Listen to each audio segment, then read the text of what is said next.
Dalam setiap langkah kau ada, dalam kesesakan kau hadir, lewati sukaku, lewati dukaku, ku serahkan semua. Tempatku bersandar bersama,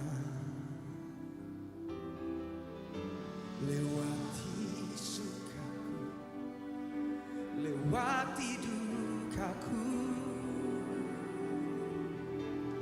ku serahkan semua.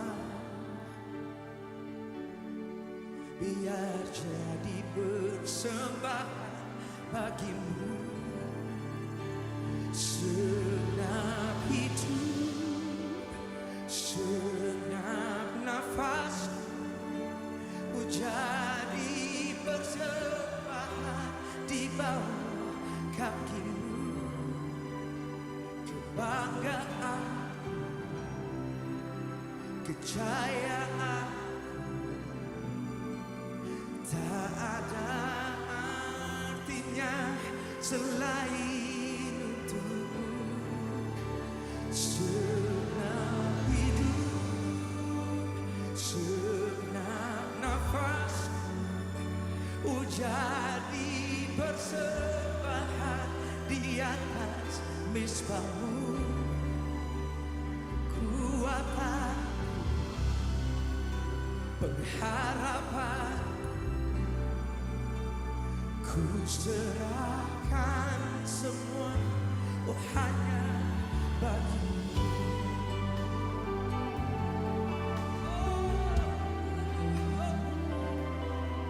Hanya bagimu. Oh tempatku berharap, tempatku berharap hanya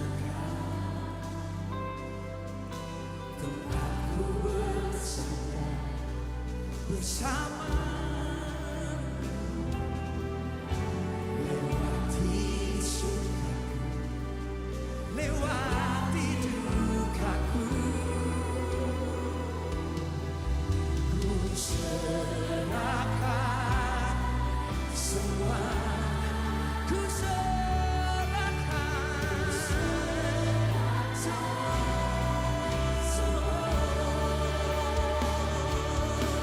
Biar jadi persembahan bagimu,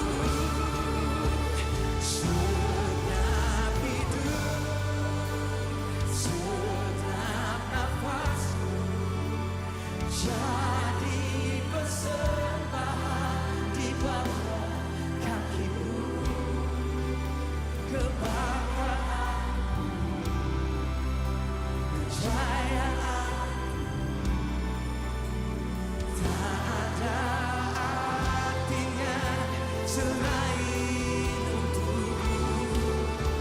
Senap hidup dan senap nafasku, yang jadi persembahan di atas mezbahmu. Kekuatanku, pengharapanku, ku serahkan semua hanya bagimu.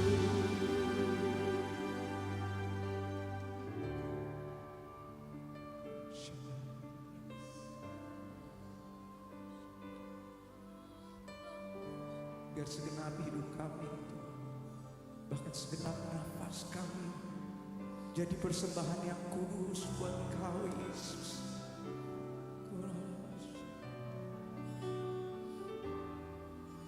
Ini persembahan kami, ini hidup kami, Yesus. Kami sembah Engkau. Ku sembah Kau Tuhan, ku sembah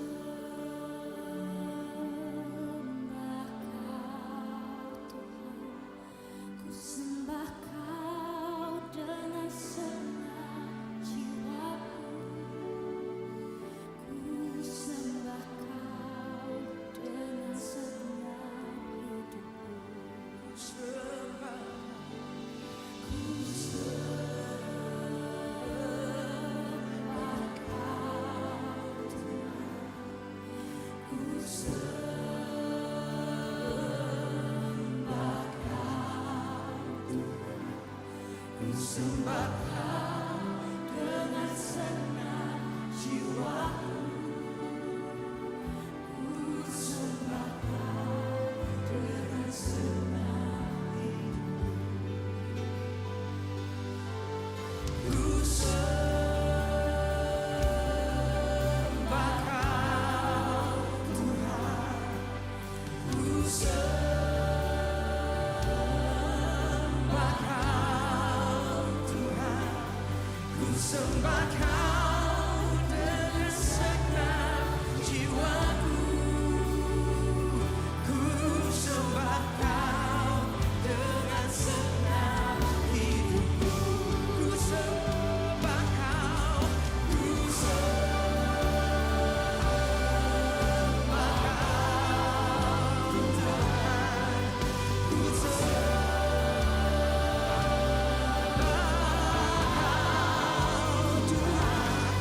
sembah Kau dengan segenap jiwaku.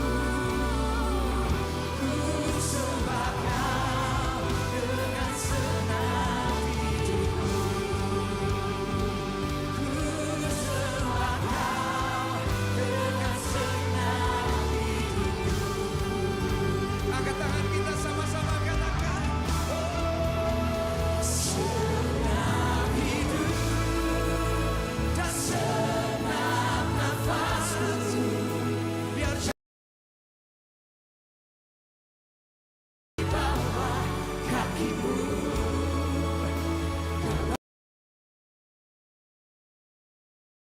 Kejayaanku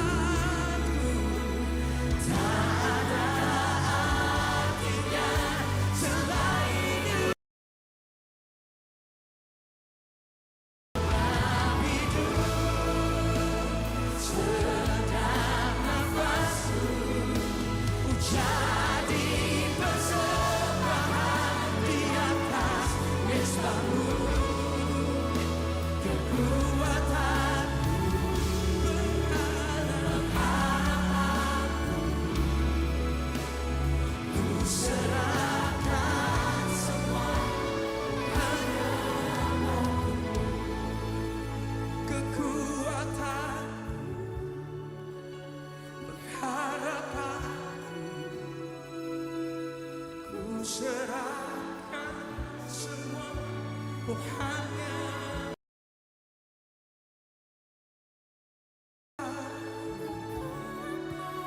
pengharapan. Ku serahkan semua hanya bagi Yesus.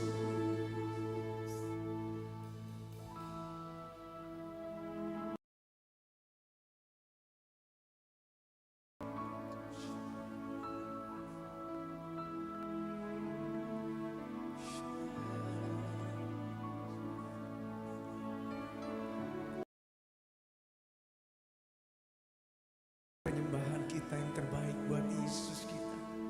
Angkat suaramu, kita sembah Dia. Thank you Jesus for your grace, for your love, for your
It's 9:15. How am I already underwater? I'm in the same boat.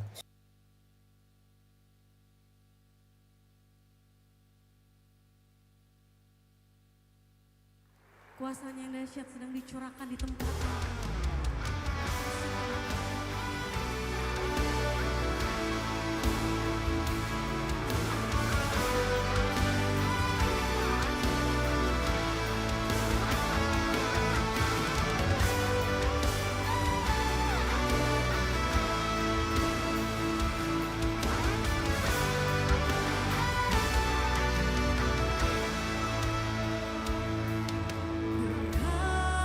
Tuhan, itu kerinduanku, kan ku bawa hatiku hanya padamu.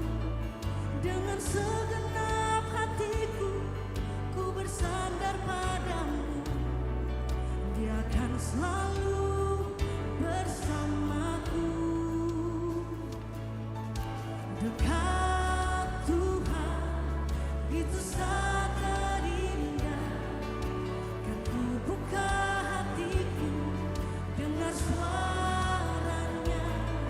Dengan keyakinan teguh akan janji firman-Nya. Dia Tuhan yang menuntun jalanku. Hanya Yesus, ya Yesus, Dialah yang berkuasa mengatur hidupku. Hanya Yesus, ya Yesus, hanya Dia segalanya dan satu-satunya Allah Tuhan yang ku punya.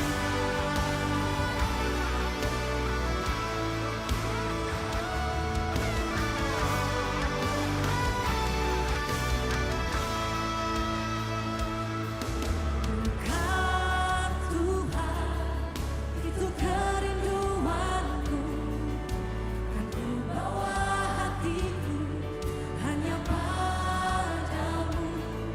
Dengan segenap hatiku, ku bersandar padamu. Dia akan selalu bersamaku. Dekat Tuhan, itu saat terindah. Dan ku buka hatiku, dengar suaranya. Dengan keyakinan teguh akan janji firman-Nya. Dia Tuhan yang menuntun jalanku. Hanya Yesus, ya Yesus, Dialah yang berkuasa mengatur hidupku. Hanya Yesus, ya Yesus, hanya Dia segalanya dan satu-satunya Allah Tuhan yang ku punya. Demikianlah tidak ada penghukuman bagi kita yang ada di dalam Yesus Kristus. Dia telah menebus dosa kita, saudara. Kita diangkat menjadi anak-Nya. Mari kita berkata, hanya Yesus yang berhak memiliki hidup saya. Terima kasih Tuhan Yesus.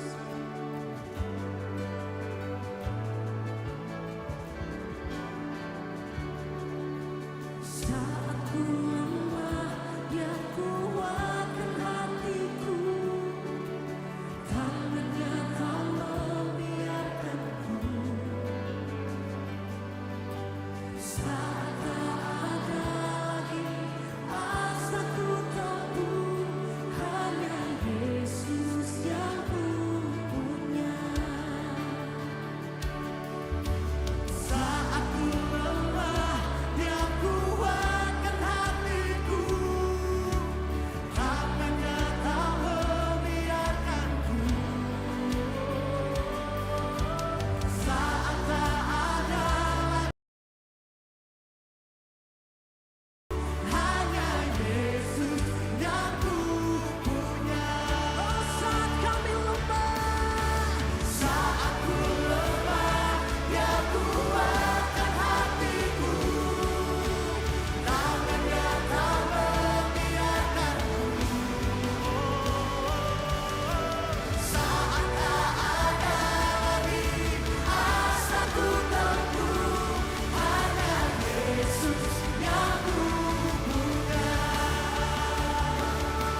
Sidang jemaat, mari kita bangkit berdiri. Kita mendengarkan satu pernyataan dari gereja GBI, itu firman Allah. Apa arti Alkitab yang diilhami oleh Allah? Diilhamkan artinya bahwa yang berkata atau menulis Alkitab itu digerakkan dan dipimpin oleh Allah sehingga ia dapat menyatakan kebenaran. Alkitab diilhamkan Allah itu berarti bahwa Tuhan Allah menggerakkan serta memimpin pikiran orang yang menulis Alkitab sehingga pernyataan itu tidak salah dan dapat dipercaya serta dituruti. Diilhamkan artinya Roh Kudus telah menggerakkan pikiran orang yang menulis Alkitab sehingga kebenaran yang ditulis tidak salah. Mengapa kita harus membaca Alkitab? Karena firman Tuhan dalam Alkitab itu hidup. Sebagai penuntun yang dibimbing hidup manusia supaya lebih baik. Supaya hidup kita diberkati sehingga bisa menjadi berkat. Untuk memperbaiki kelakuan dan menyatakan kesalahan dan mendidik orang supaya hidup dalam kebenaran. Sebagai senjata untuk melawan si jahat. Demikianlah, Bapak Ibu silakan duduk.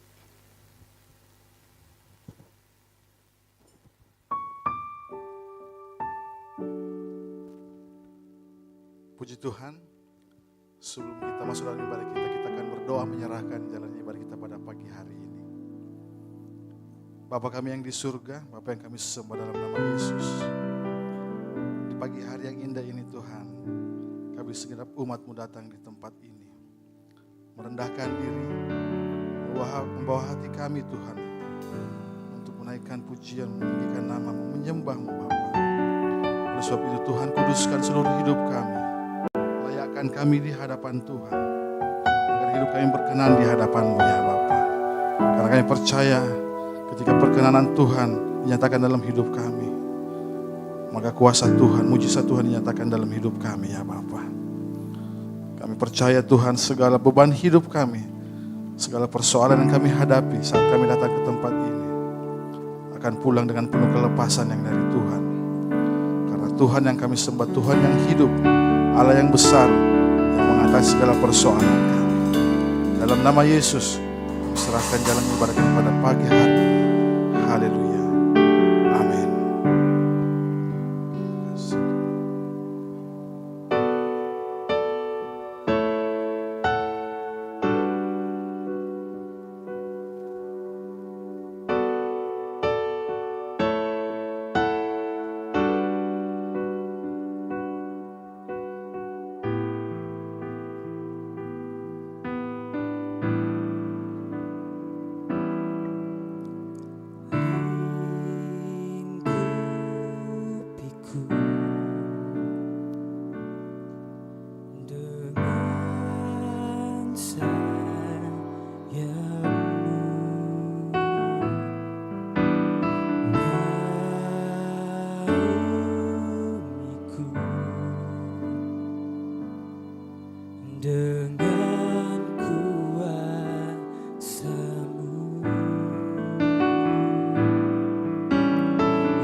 jemaat Tuhan yang akan pujian sebagai tanda kerinduan hati kita di hadapan Tuhan.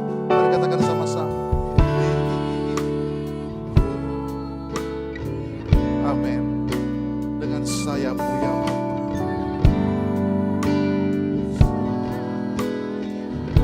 Naungi kami ya Tuhan.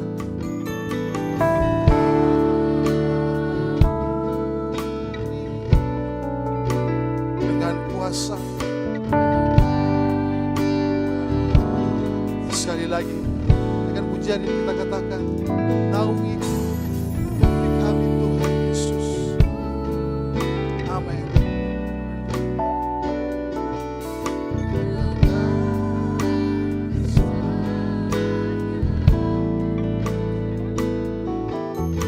Biarlah ini menjadi pernyataan iman kita di hadapan Tuhan saat ini. Amin.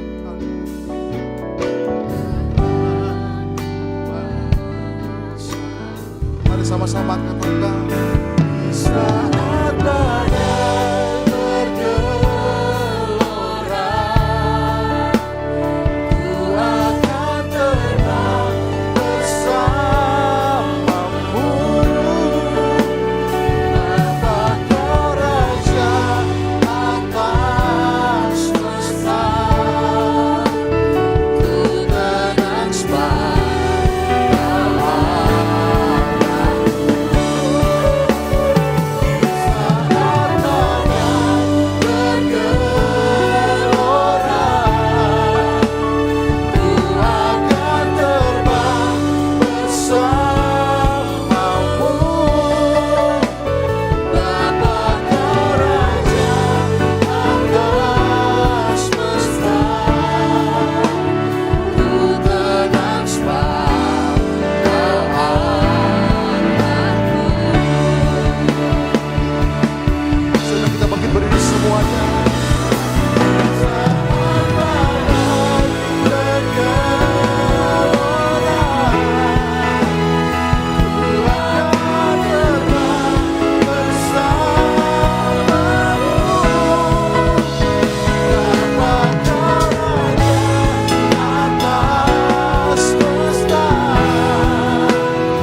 hati kami. Haleluya. Tiada yang tersembunyi di hadapan-Mu.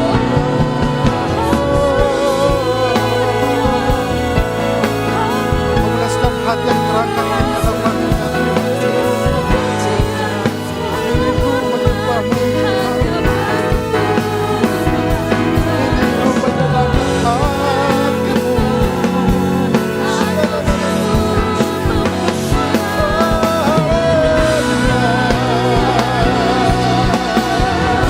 Terima kasih Tuhan, kami bersyukur Tuhan.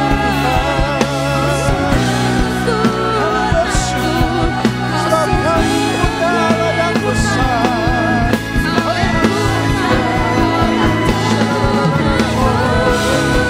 Yang dapat mengatasi segala persoalan hidup kami. Yang berkuasa atas hidup kami. Haleluya. Lawat setiap umat-Mu Tuhan. Lawat setiap jiwa yang haus akan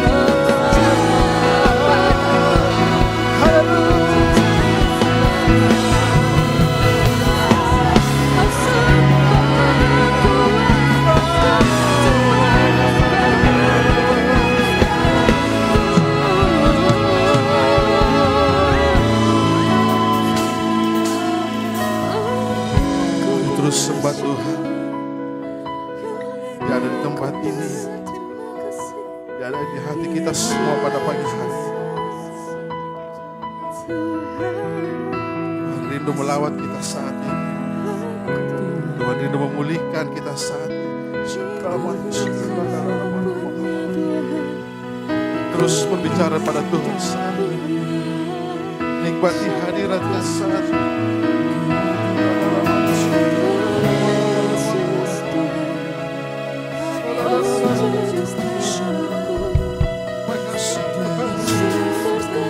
Makasih Tuhan Yesus. Kami rindu diam dalam hadirat Tuhan. Nikmati segala kemurahan-Mu ya Bapa. Makasih Tuhan Yesus. Terima kasih Tuhan Yesus. Terima kasih Tuhan Yesus. Penuhi hati kami ya Bapa dengan hadir-Mu ya Tuhan Yesus.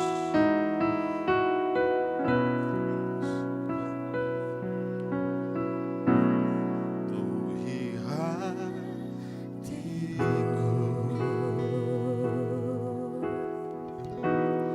dengan hati-Mu.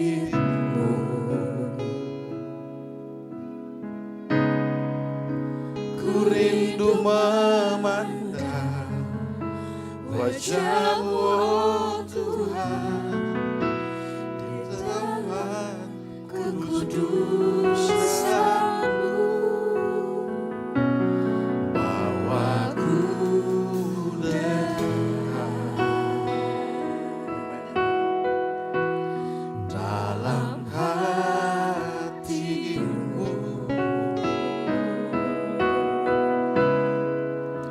Ku rindu mendengar suara-Mu, oh Tuhan, di tempat kudus-Mu sekarang. Katakan sama-sama, rasakan kasih.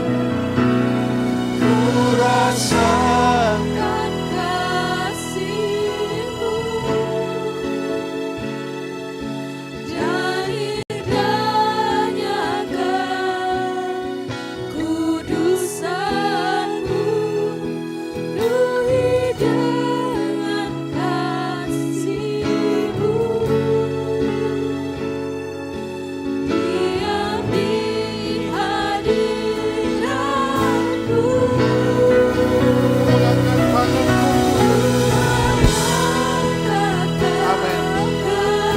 Mohon setiap dia Tuhan, tangan-tangan yang terangkat di hadapan. Aku Bersyukur di hadapan Tuhan. Haleluya.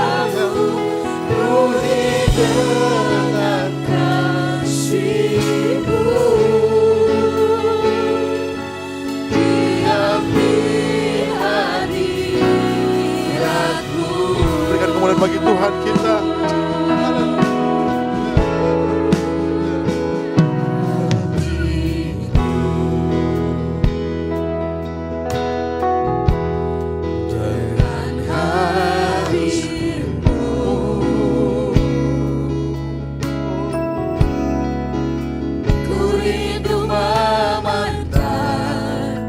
Wajah-Mu, oh Tuhan, di dalam kekudusan-Mu. Bawaku dekat. Amin. Dalam hati-Mu ya Tuhan. Dalam hati-Mu.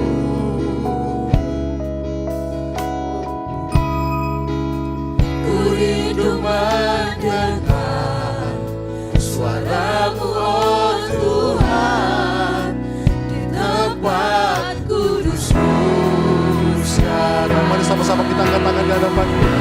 Mari kita nyatakan, rasakan. Ku rasakan kasih-Mu dan indahnya kekudusan-Mu. Penuhi dengan kasih-Mu. Diam di hadirat. Diam di hadirat-Mu. Mengangkat tanganku. Mengangkat tanganku. Dan ku mau bersyukur. Aku bersyukur menambahmu. Penuhi dengan kasih-Mu. Diam di hadirat-Mu.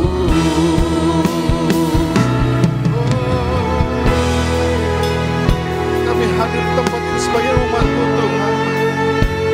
Kami rindu untuk menyembah-Mu, meninggikan nama-Mu di tempat ini. Sebab hanya Engkau-lah yang layak kami tinggikan, kami puji ya Bapa. Terima kasih Tuhan buat kehadiran. Terima kasih buat penyertaan-Mu ya Bapa dalam hidup kami sampai sekarang. Terima kasih.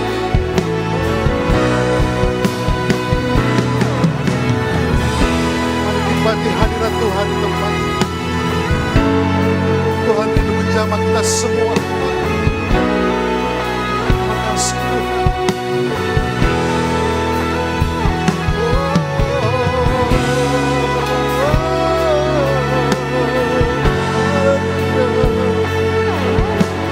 Terima kasih Tuhan.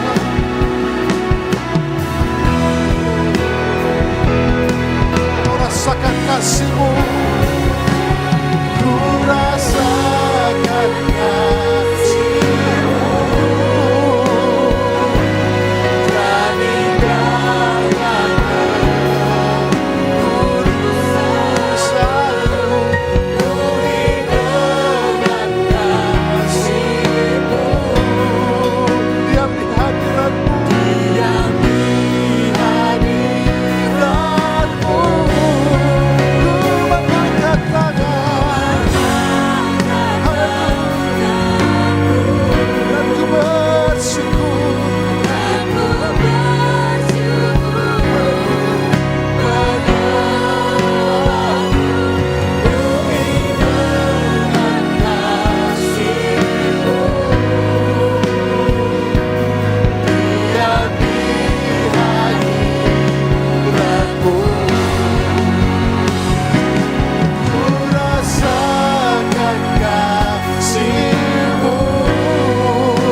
olehnya Tuhan Yesus, kami mau bersuka.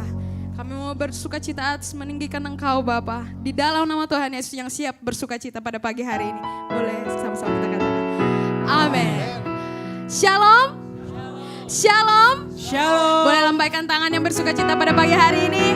Salam kanan kirinya, katakan hari ini hari yang terbaik.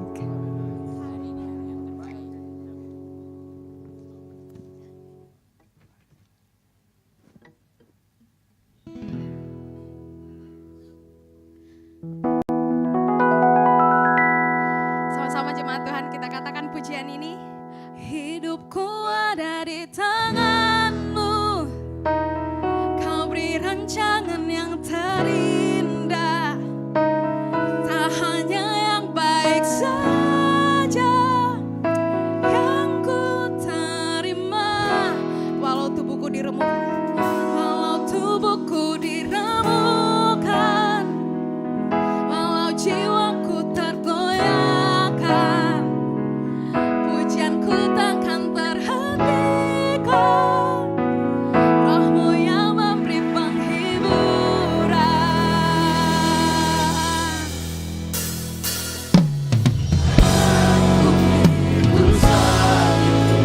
Cukuplah kasih setiamu, ku bertahan, kau kuatku, teguhkan imanku. Katakan ku mau bersyukur. Ku mau tetap bersyukur, senantiasa bersyukur. Segala yang ku alami, biar kehendak-Mu terjadi. Ku mau tetap bersyukur, senantiasa bersyukur. Hatiku kan bersuka, sebab hari ini apa Tuhan? Hari yang terbaik. Mari kita bertepuk tangan untuk Tuhan kita yang luar biasa. Sama-sama. Hidupku ada di tangan-Mu. Kau beri rancangan yang terindah. Tak hanya yang baik saja yang ku terima. Walau hidupku penuh dengan, walau tubuhku diremukkan, walau jiwaku tergoyahkan, pujianku takkan terhentikan. Roh-Mu yang memberi penghiburan. Mari sama-sama kita ikrarkan. Agar ku salibmu, cukuplah kasih setiamu, ku bertahan, kau kuatku, teguhkan imanku. Say, ku mau tetap bersyukur, senantiasa bersyukur. Segala yang ku alami, dan kehendak-Mu terjadi. Ku mau tetap bersyukur, senantiasa bersyukur. Hatiku kan bersuka, sebab hari ini hari yang terbaik.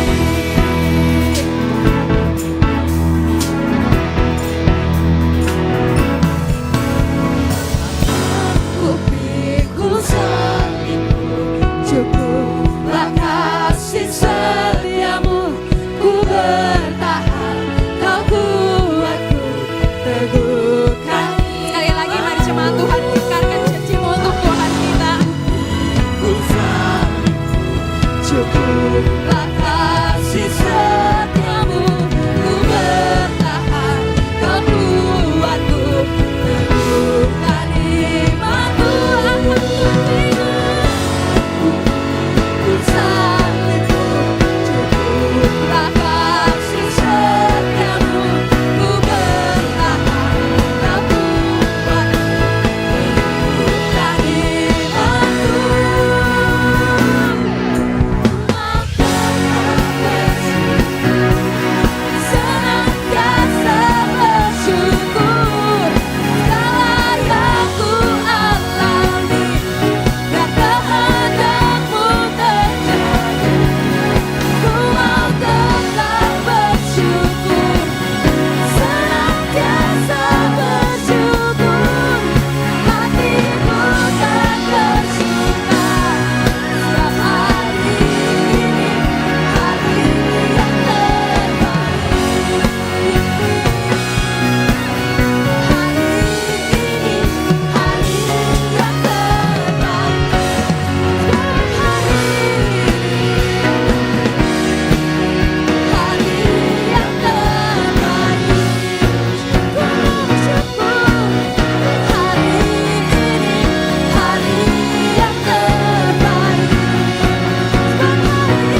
Tuhan. Amin. Sekali lagi berikan tepuk tangan paling meriah bagi Tuhan kita. Haleluya.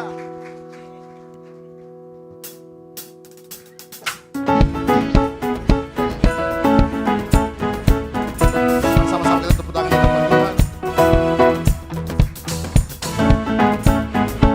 Saudara Tuhan, ada kuasa, ada sukacita kita rasakan. Haleluya. Sama-sama katakan. Dalammu ku temukan sukacita. Dunia takkan sanggup ku berikan. Katakan segala bebanmu pun digantikan selama ku ada di dalammu. Kaulah sukacita, harapan dan kehidupan. Kau beri kekuatan, haleluya, bersukacita selamanya. Haleluya. Dia berikan kekuatan dengan rohnya. Kekuatan dengan rohmu.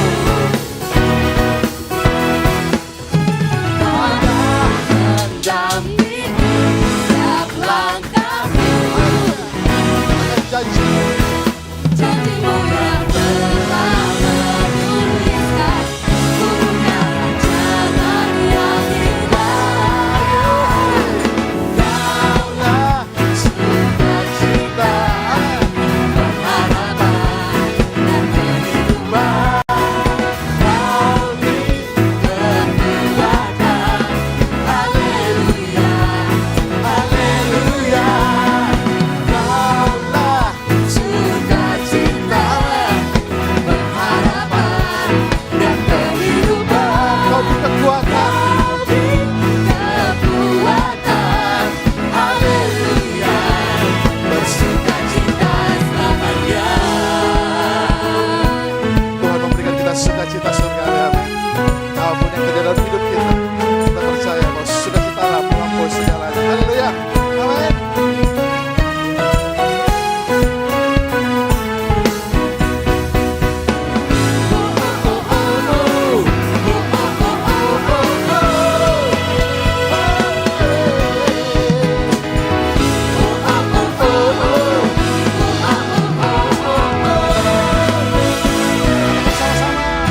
Kaulah sukacita, pengharapan dan kehidupan. Kau beri kekuatan, haleluya, Haleluya. kaulah sukacita, pengharapan dan kehidupan. Kau beri kekuatan, haleluya, kaulah sukacita, pengharapan dan kehidupan. Kau beri kekuatan, haleluya, Bersukacita. haleluya, bersukacita. Sekali lagi. Haleluya.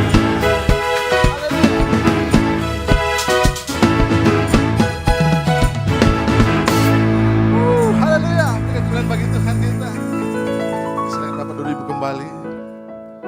Puji Tuhan. Terima kasih ya Bapak. Kami tetap setia di hadapan-Mu ya Bapak. Terima kasih Tuhan Yesus.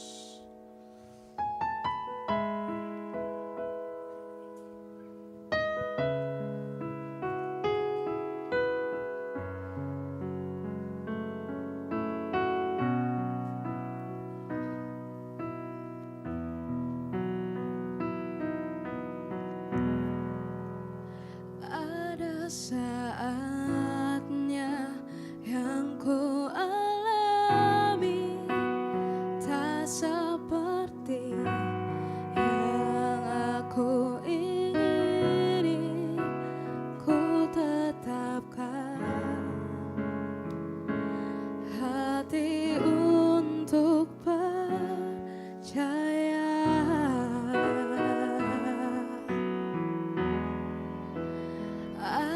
saatnya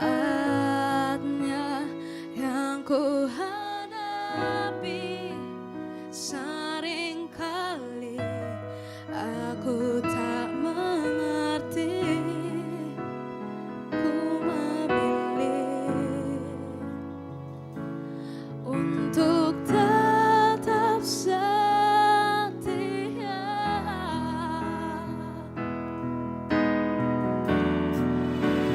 sampai akhir hidupku.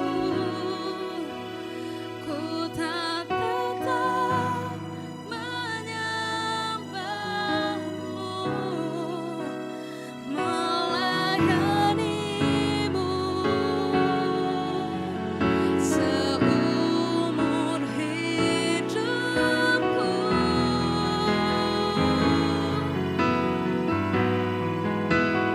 Sampai ku menutup mata, ku tetap mengasihimu. Biar kau dapati ku hamba-Mu yang setia. Semua yang baik datangnya dari Tuhan. Saatnya yang ku alami tak seperti yang aku ingini. Ku tetapkan hati untuk percaya.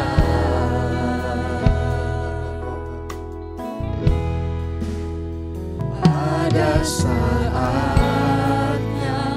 yang ku hadapi, seringkali aku tak mengerti. Ku memilih untuk tetap setia.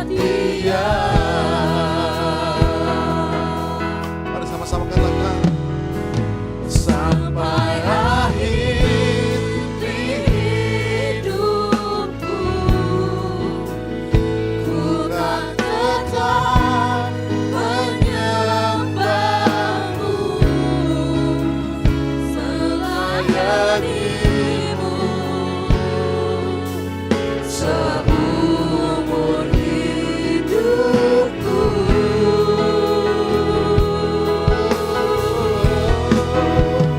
Sampai ku menutup mata,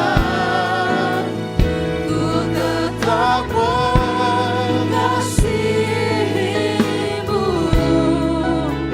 Biar kau dapati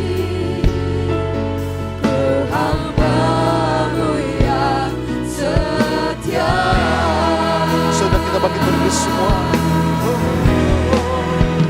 Sampai akhir hidupku,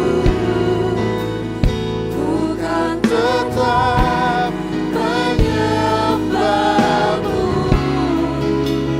melayanimu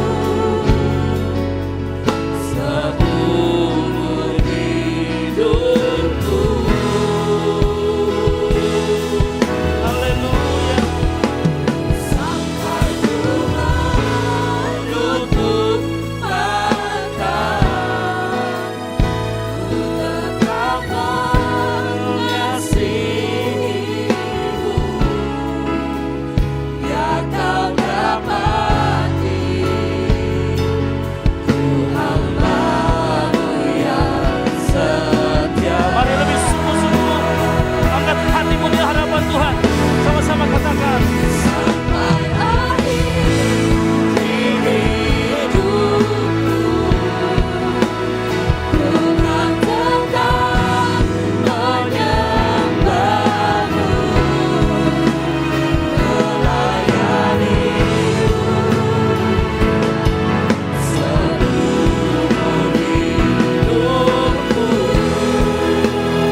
Kasih sorak-sorai kemenangan. Haleluya, haleluya, haleluya.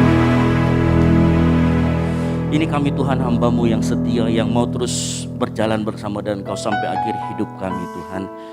Kami yakin Kau sudah bertata di atas pujian penyembahan kami. Dan tiba saatnya firman-Mu disampaikan. Urapi hamba-Mu yang memberitakan firman Tuhan. Pakai mulut lidah hamba-Mu memberitakan kebenaran. Di tempat ini kami juga membuka hati kami pagi hari ini. Biar hati kami dikalibrasi oleh kebenaran firman Tuhan. Hati kami dibenarkan kembali, hati kami ditegur.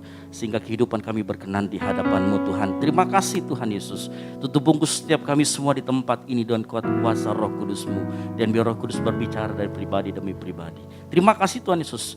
Bagi saya yang siap mendengarkan firman Tuhan. Sama-sama katakan. Amin. Baik, silakan duduk. Shalom. Ya, pagi hari ini saya mau tahu jemaat Tuhan yang mungkin terasa banjir ya, minggu lalu kita semua kena bencana. Ada sebagian besar jemaat Tuhan di tempat ini yang rumahnya kemasukan air, ya, untuk nggak kemasukan buaya kan gitu ya. Nah, saya dengar buaya ada juga berkeliaran ternyata gitu ya. Kami turut berdoa biar jemaat Tuhan yang mengalami musibah banjir ini dapat melaluinya dengan baik, dengan kekuatan dari Tuhan. Amin. Nah, kita terus mendoakan dari sini supaya rumah dalam keadaan aman, keluarga dalam keadaan aman, sehat, dan selalu dalam perlindungan Tuhan. Amin. Nah, yang kedua yang sampaikan, harusnya saya memberitakan firman Tuhan, dan namun karena tiba-tiba hari Jumat malam itu saya tiba-tiba meler-meler gitu ya. Terus kemudian puncaknya hari ini dan kemarin dan hari ini. Hari ini badan saya masih terasa meriang, menggigil. Jadi pagi hari ini saya sudah telepon tadi malam Pak Jimmy dan beliau siap menyampaikan firman Tuhan. Oleh karena itu mari kita beri aplaus, apresiasi yang meriah buat Bapak Pendeta Jimmy Tawaluyan. Saya persilakan.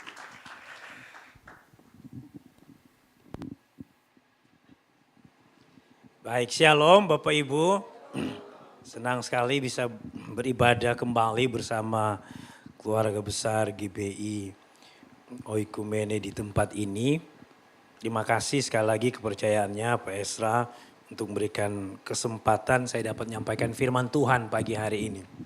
Baik, tema yang diberikan ya kepada saya pagi hari ini ya seperti tema mingguan yang ditetapkan oleh Sinode gereja kita GBI Gereja Bethel Indonesia adalah mengembangkan kemurahan hati. Tadi malam waktu saya dihubungi, saya sudah mempersiapkan beberapa catatan pelajaran studi saya sendiri tentang mengembangkan kemurahan hati. Tapi tadi waktu saya duduk di situ, saya rasa sepertinya Tuhan mau saya menyampaikan sesuatu yang lain pagi hari ini. Karena itu izin Pak Esra untuk menyampaikan sesuatu yang lain. Yaitu tentang bagaimana memahami rencana Tuhan dalam hidup kita. Ya, baik. Waktu saya mempelajari firman Tuhan yang berhubungan tentang apa sih prinsip-prinsip Alkitab tentang rencana Tuhan dalam hidup kita. Saya mendapatkan paling tidak ada 5 poin tentang apa yang menjadi prinsip Alkitab tentang rencana Tuhan, tentang kehendak Tuhan, tentang rancangan Tuhan dalam hidup kita. Lagu kedua terakhir berbicara tentang kehendak Tuhan. Saya merasa bahwa itu menjadi konfirmasi dari apa yang saya mau bagikan pagi hari ini. Yang pertama adalah gini, mari buka dulu Yeremia 29 ayat 11. Ayat yang tidak asing buat kita. Yeremia pasal 29 ayat 11. Ya, sudah ada di layar, mari kita baca sama-sama Yeremia 29 ayat 11, 2, 3. Sebab aku ini mengetahui rancangan-rancangan apa yang ada padaku mengenai kamu.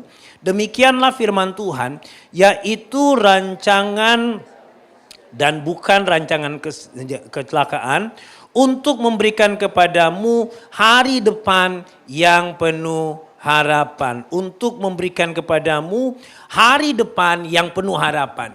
Yang pertama yang kita perlu pahami gini, bahwa rencana Tuhan, kehendak Tuhan, rancangan Tuhan dalam hidup kita itu selalu future oriented atau orientasinya selalu ke masa depan. Untuk memberikan kepadamu hari depan yang penuh harapan. Jadi yang pertama gini, rancangan Tuhan dalam hidup kita selalu orientasinya kepada masa depan. Tuhan gak orientasi kepada hari ini, apa yang kita alami hari ini, apalagi apa yang pernah kita alami di masa yang lalu. Jadi rencana Tuhan selalu melihat ke depan, fokusnya selalu kepada masa depan. Apa yang kita alami hari ini, apalagi yang kita alami sebelumnya, itu hanyalah bagian dari proses Tuhan membawa kita kepada masa depan. Mari lihat sebagai untuk memahami cerita ini. Mari buka dulu dalam Hakim-Hakim pasalnya yang ke-6. Hakim-Hakim pasalnya yang ke-6. Saya akan baca dulu ayat 1 dan ayat 2. Kemudian kita lompat di ayatnya yang ke-11 dan 12. Untuk memahami prinsip ini bahwa Tuhan selalu berfokus kepada masa depan dalam hidup kita. Bukan kepada apa yang kita alami hari ini. Hakim-Hakim pasal 6 ayat 1 dan ayat 2 bilang begini. Tetapi orang Israel melakukan apa yang jahat di mata Tuhan. Sebab itu Tuhan menyerahkan mereka ke dalam tangan orang Midian 7 tahun lamanya. Sama-sama baca ayat 2, 2, 3. Dan selama itu orang Midian berkuasa atas orang Israel. Karena takutnya kepada orang Midian itu, maka orang Israel membuat tempat-tempat perlindungan di pegunungan, yakni gua-gua dan kubu-kubu. Saudara perhatikan baik-baik, selama 7 tahun karena takutnya orang Israel kepada orang Midian dan orang Amalek yang menganiaya, menindas mereka, mereka akhirnya harus membuat rumah di pegunungan, buat gua-gua, kubu-kubu, ya, untuk bersembunyi, berlindung dari orang Midian dan orang Amalek selama 7 tahun. Nah akhirnya kemudian setelah melewati 7 tahun itu mereka berseru, mereka nangis kepada Tuhan untuk meminta Tuhan membebaskan mereka. Singkat cerita kemudian Tuhan dengar doa mereka. Tuhan kemudian mengutus malaikat Tuhan datang kepada Gideon untuk kemudian menyuruh Gideon, menetapkan Gideon, mengangkat Gideon menjadi pahlawan yang nantinya akan membebaskan bangsa Israel dari tawanan orang Midian, dari tindak penindasan orang Midian dan orang Amalek. Nah sekarang buka di ayat 11 dan ayat 12.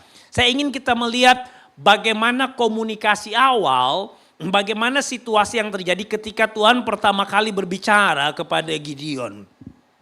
Ayat 11 saya akan baca, ayat 12 kita baca sama-sama. Kemudian datanglah malaikat Tuhan dan duduk di bawah pohon tarbantin di Ofra kepunyaan Yoas orang Abiezer itu.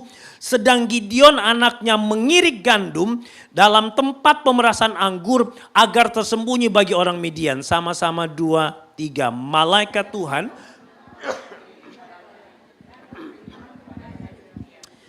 Tuhan menyertai engkau, ya pahlawan yang gagah berani. Multimedia bisa ditampilkan gak ayat 11 dan ayat 12 dalam satu layar, dalam satu screen. Saudara perhatikan ayat 12 Tuhan bilang begini. Tuhan menyertai engkau, ya pahlawan yang gagah berani. Kalau bisa gak apa-apa. Tapi saudara perhatikan di ayat 11 dibilang begini. Di ayat 11 bagian terakhir. Waktu itu Gideon, nah udah tampil. Gideon lagi mengirik gandum di bawah tempat pemerasan anggur. Mengirik gandum tuh maksudnya lagi mau panen padi. Kita nggak harus jadi petani untuk mengetahui, memahami gini. Bahwa kalau petani mau panen padi itu biasanya di ladang terbuka. Betul ya? Ya, kalau saudara orang Toraja tahu hal ini. Atau jalan-jalanlah ke daerah Bantimurung, di kanan kiri udah kelihatan, gak perlu jauh-jauh ke Toraja. Ya, kalau mereka mau panen padi pasti di ladang terbuka. Nah Gideon mau panen padi dibilang begini, di bawah tempat pemerasan anggur.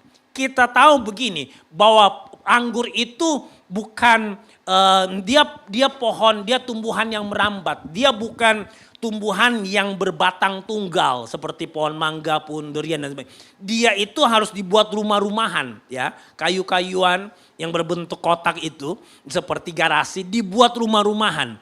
Sehingga kemudian pohon anggur itu bisa merambat di kayu-kayu di rumah-rumahan itu. Nanti kalau sudah dewasa, sudah matang, sudah siap dituai, itu rumah-rumahannya itu pasti penuh. Dan ketutup, ya ketutup pasti. Kalau bapak ibu punya pohon anggur di rumah atau pernah lihat itu, mengerti maksud saya. Itu pasti ketutup rumah-rumahannya itu. Oke, nah ayat 11 bagian akhir bilang begini, jelas kenapa Gideon mengirik gandum mau panen padi di bawah tempat pemerasan anggur. ayat 11 kalimat terakhir jelas bilang gini, agar apa?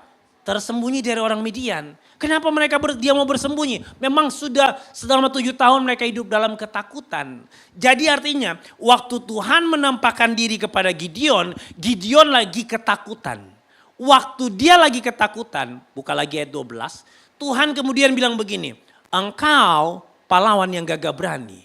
Loh, dia lagi ketakutan, situasinya hari itu dia lagi ketakutan, lagi bersembunyi, malaikat bilang, engkau pahlawan yang gagah berani. Yang benar yang mana nih? Pesan Tuhan atau kondisi hidupnya? Gak ada yang salah dua-duanya. Memang hari itu dia memang lagi ketakutan. Kalau saudara membaca seluruh cerita tentang Gideon, di Hakim-Hakim pasal 6, pasal 7, pasal 8, hanya di 3 pasal. Saudara pasti mengerti bahwa malaikat gak salah. Bahwa memang waktu Gideon lagi bersembunyi, memang dia lagi ketakutan. Saya melakukan studi tentang Gideon. Gideon itu dia peragu. 3 kali Tuhan berbicara kepada dia, 3 kali dia minta tanda. Sampai 3 kali dia minta tanda, dia masih ragu. Nah, butuh keempat kalinya Tuhan sedikit memaksa dia untuk pergi ke perkemahan orang Midian dan orang Amalek di tengah malam. Dan kemudian dia melihat orang berbicara dan sebagainya. Di situ kemudian dia timbul keberanian. Nanti keempat kalinya dia peragu. Dia juga penakut. Saudara baca ceritanya. Dia penakut. Tapi kemudian Tuhan merubah dia menjadi pahlawan yang gagah berani. Tapi faktanya seperti yang ditulis di ayat itu. Waktu Tuhan menampakkan diri kepada dia pertama kali. Hari itu dia lagi ketakutan. Tapi kemudian Tuhan bilang, kamu pahlawan yang gagah berani. Memang destininya, tujuan akhirnya, masa depan Tuhan dalam hidupnya adalah menjadikan dia pahlawan yang gagah berani. Gak peduli siapa dia hari itu. Dengar baik Bapak Ibu.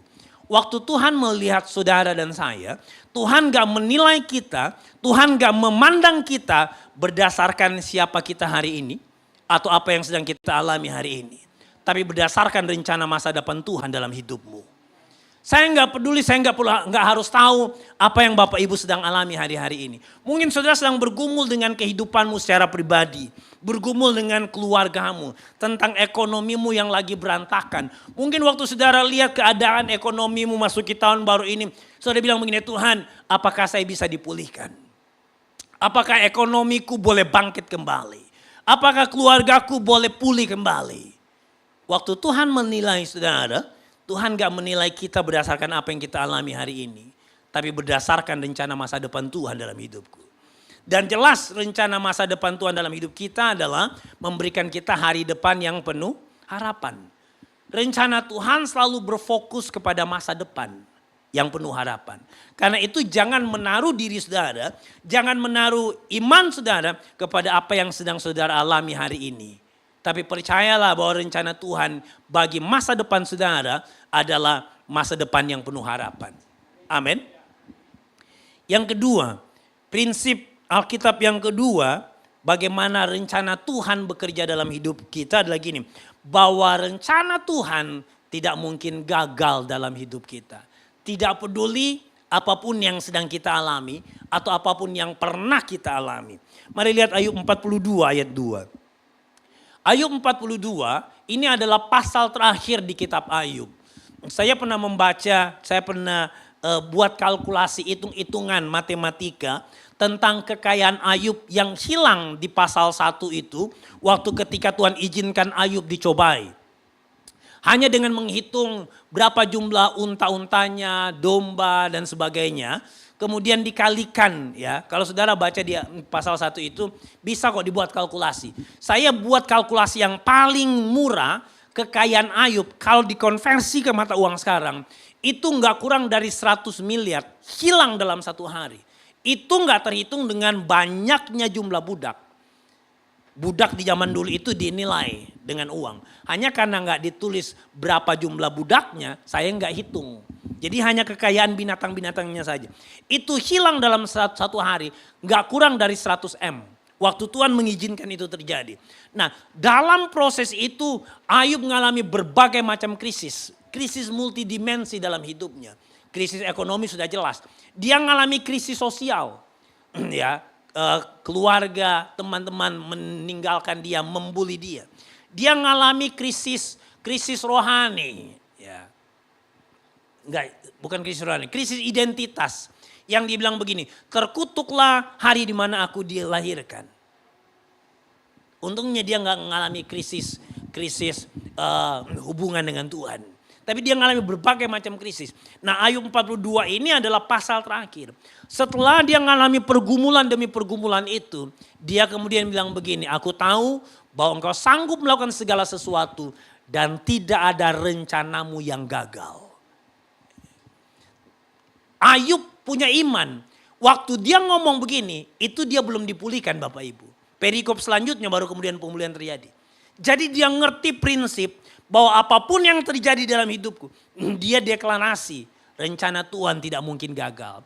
Setelah dia deklarasikan rencana Tuhan tidak mungkin gagal, pemulihan kemudian terjadi.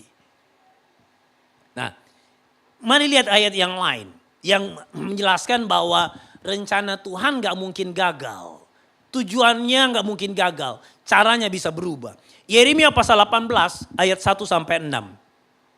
Yeremia pasal 18 kita akan baca bergantian.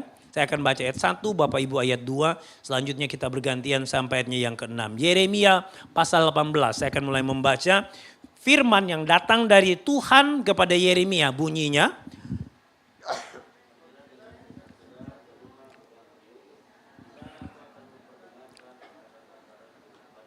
Lalu pergilah aku ke rumah tukang periuk dan kebetulan ia sedang bekerja dengan pelarikan.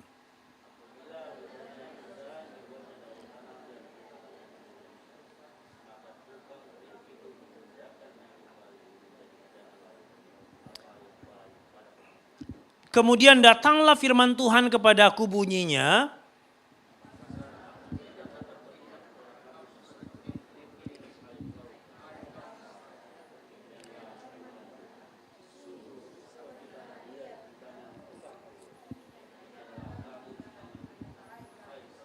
Oke, sungguh seperti tanah liat di tangan tukang periuk, demikianlah kamu di tanganku hai kaum Israel. Jadi salah satu cara Tuhan memproses membentuk kita itu sama seperti ketika tukang periuk, tukang pembuat bejana itu, vas bunga atau apapun pot bunga yang dari tanah liat, ketika dia membuat sesuatu dari tanah liat itu. Ayat 4 tadi dijelaskan gini, waktu dia membuat sebuah bejana, tiba-tiba dalam prosesnya rusak, ya, dia kemudian ganti menjadi sesuatu yang lain.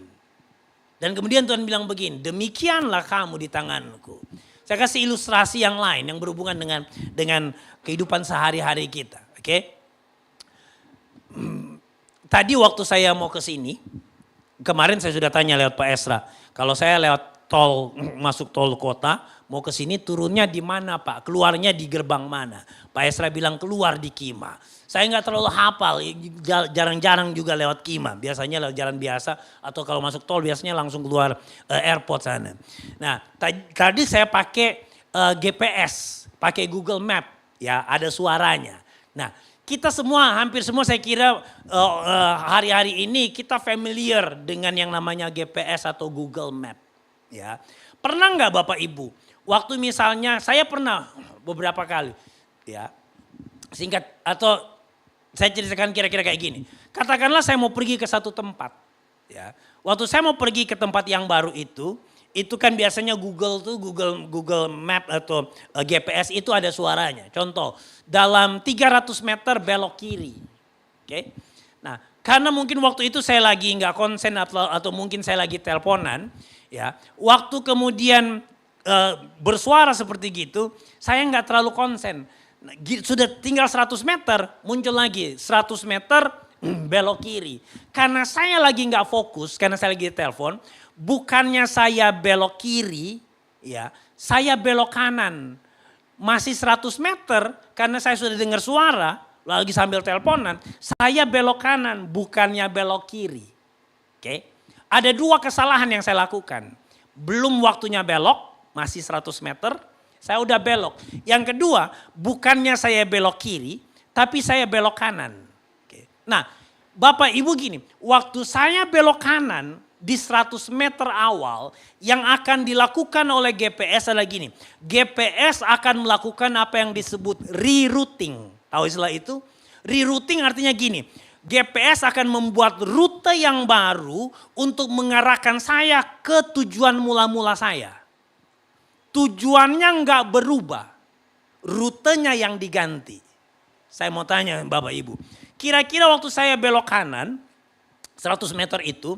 Kemudian karena saya lagi nggak fokus. Harusnya nanti kan saya harusnya belok kiri baru kemudian masuk ke jalan utama lagi. Harusnya saya belok kiri. Ini saya belok kanan lagi. Tambah jauh. Waktu saya belok kanan lagi. Saya 2 kali buat kesalahan. Apa yang dilakukan oleh GPS? Dia akan buat rerouting lagi. Dia buat rute yang baru untuk kedua kalinya. Supaya saya kembali diarahkan ke tujuan mula-mula. 10 kali saya buat kesalahan di GPS itu.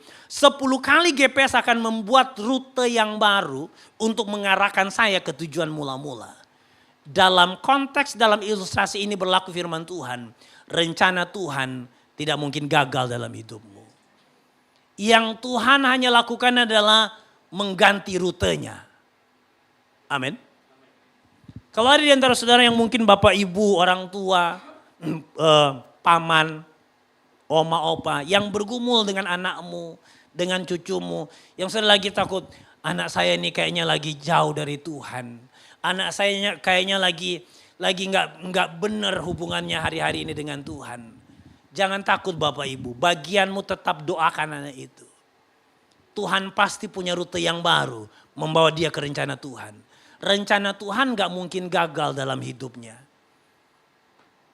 Karena setiap kali saudara membawa anakmu kepada Tuhan, juga nanti berhubungan dengan prinsip yang ketiga dari rencana Tuhan. Bahwa rencana Tuhan gak mungkin gagal dalam hidupnya. Firman yang pernah saudara tabur buat anakmu itu gak mungkin gagal. Karena Yesaya 50 ayat 11 bilang gini.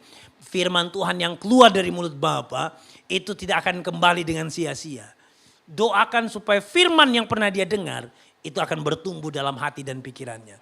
Rencana Tuhan gak mungkin gagal.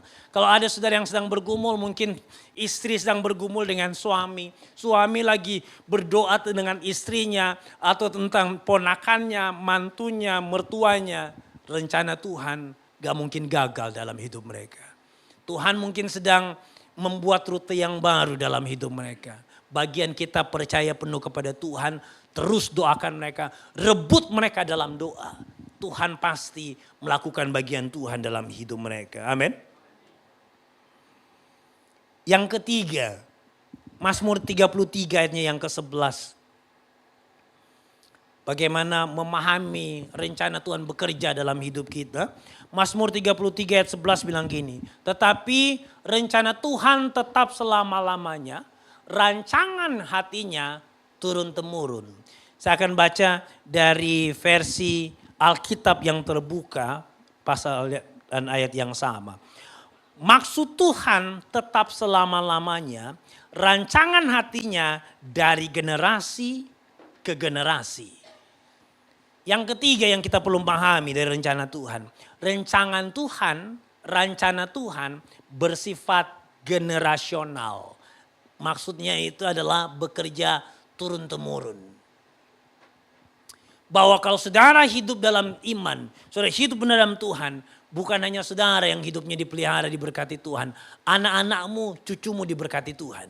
Percaya bahwa rencana Tuhan itu bukan hanya waktu Tuhan memberkati saudara, berkat Tuhan gak berhenti hanya di levelmu saja. Tapi itu turun bagi anak-anakmu dan cucumu. Saya generasi yang ketiga dari keluarga hamba Tuhan yang melayani Tuhan full timer. Oma saya meninggal umur 91-92 tahun. Sampai harinya dia meninggal, dia adalah pendoa syafaat.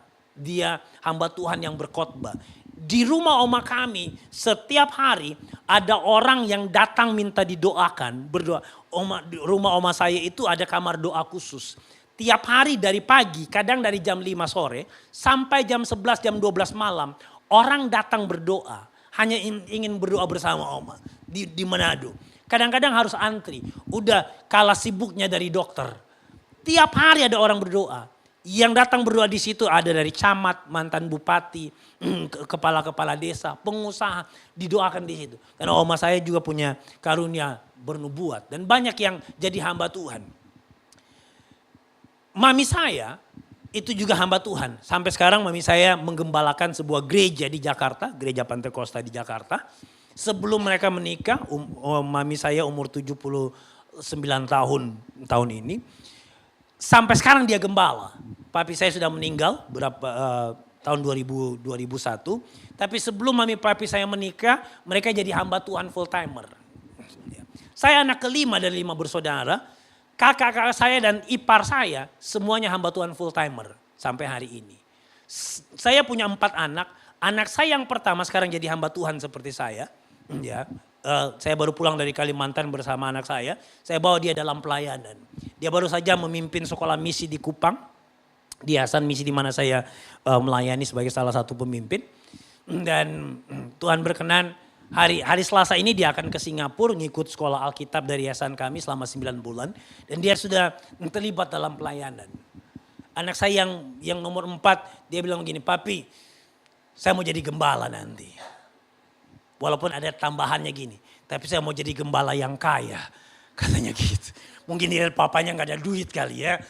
Ya. Tapi saya bersyukur anak-anak saya. Tapi saya punya kesaksian gini, saya ngajarkan anak-anak saya. Kami biasanya doa bersama waktu anak-anak masih kecil. Biasanya ada pendalaman Alkitab. Kami akan baca 1-2 pasal. Kemudian dari anak saya masih kecil, dari umur SD. Saya kemudian bilang begini, kamu tanya, apa kira-kira yang Tuhan mau ajarkan kamu secara pribadi lewat perikop yang kita baca. Saya ajarkan anak-anak saya lakukan studi Alkitab sendiri. Dari mereka masih SD. Dan kadang-kadang mereka dapat sesuatu yang waktu mereka ngomong, saya sendiri kaget. Loh kok bisa dia ngomong begitu?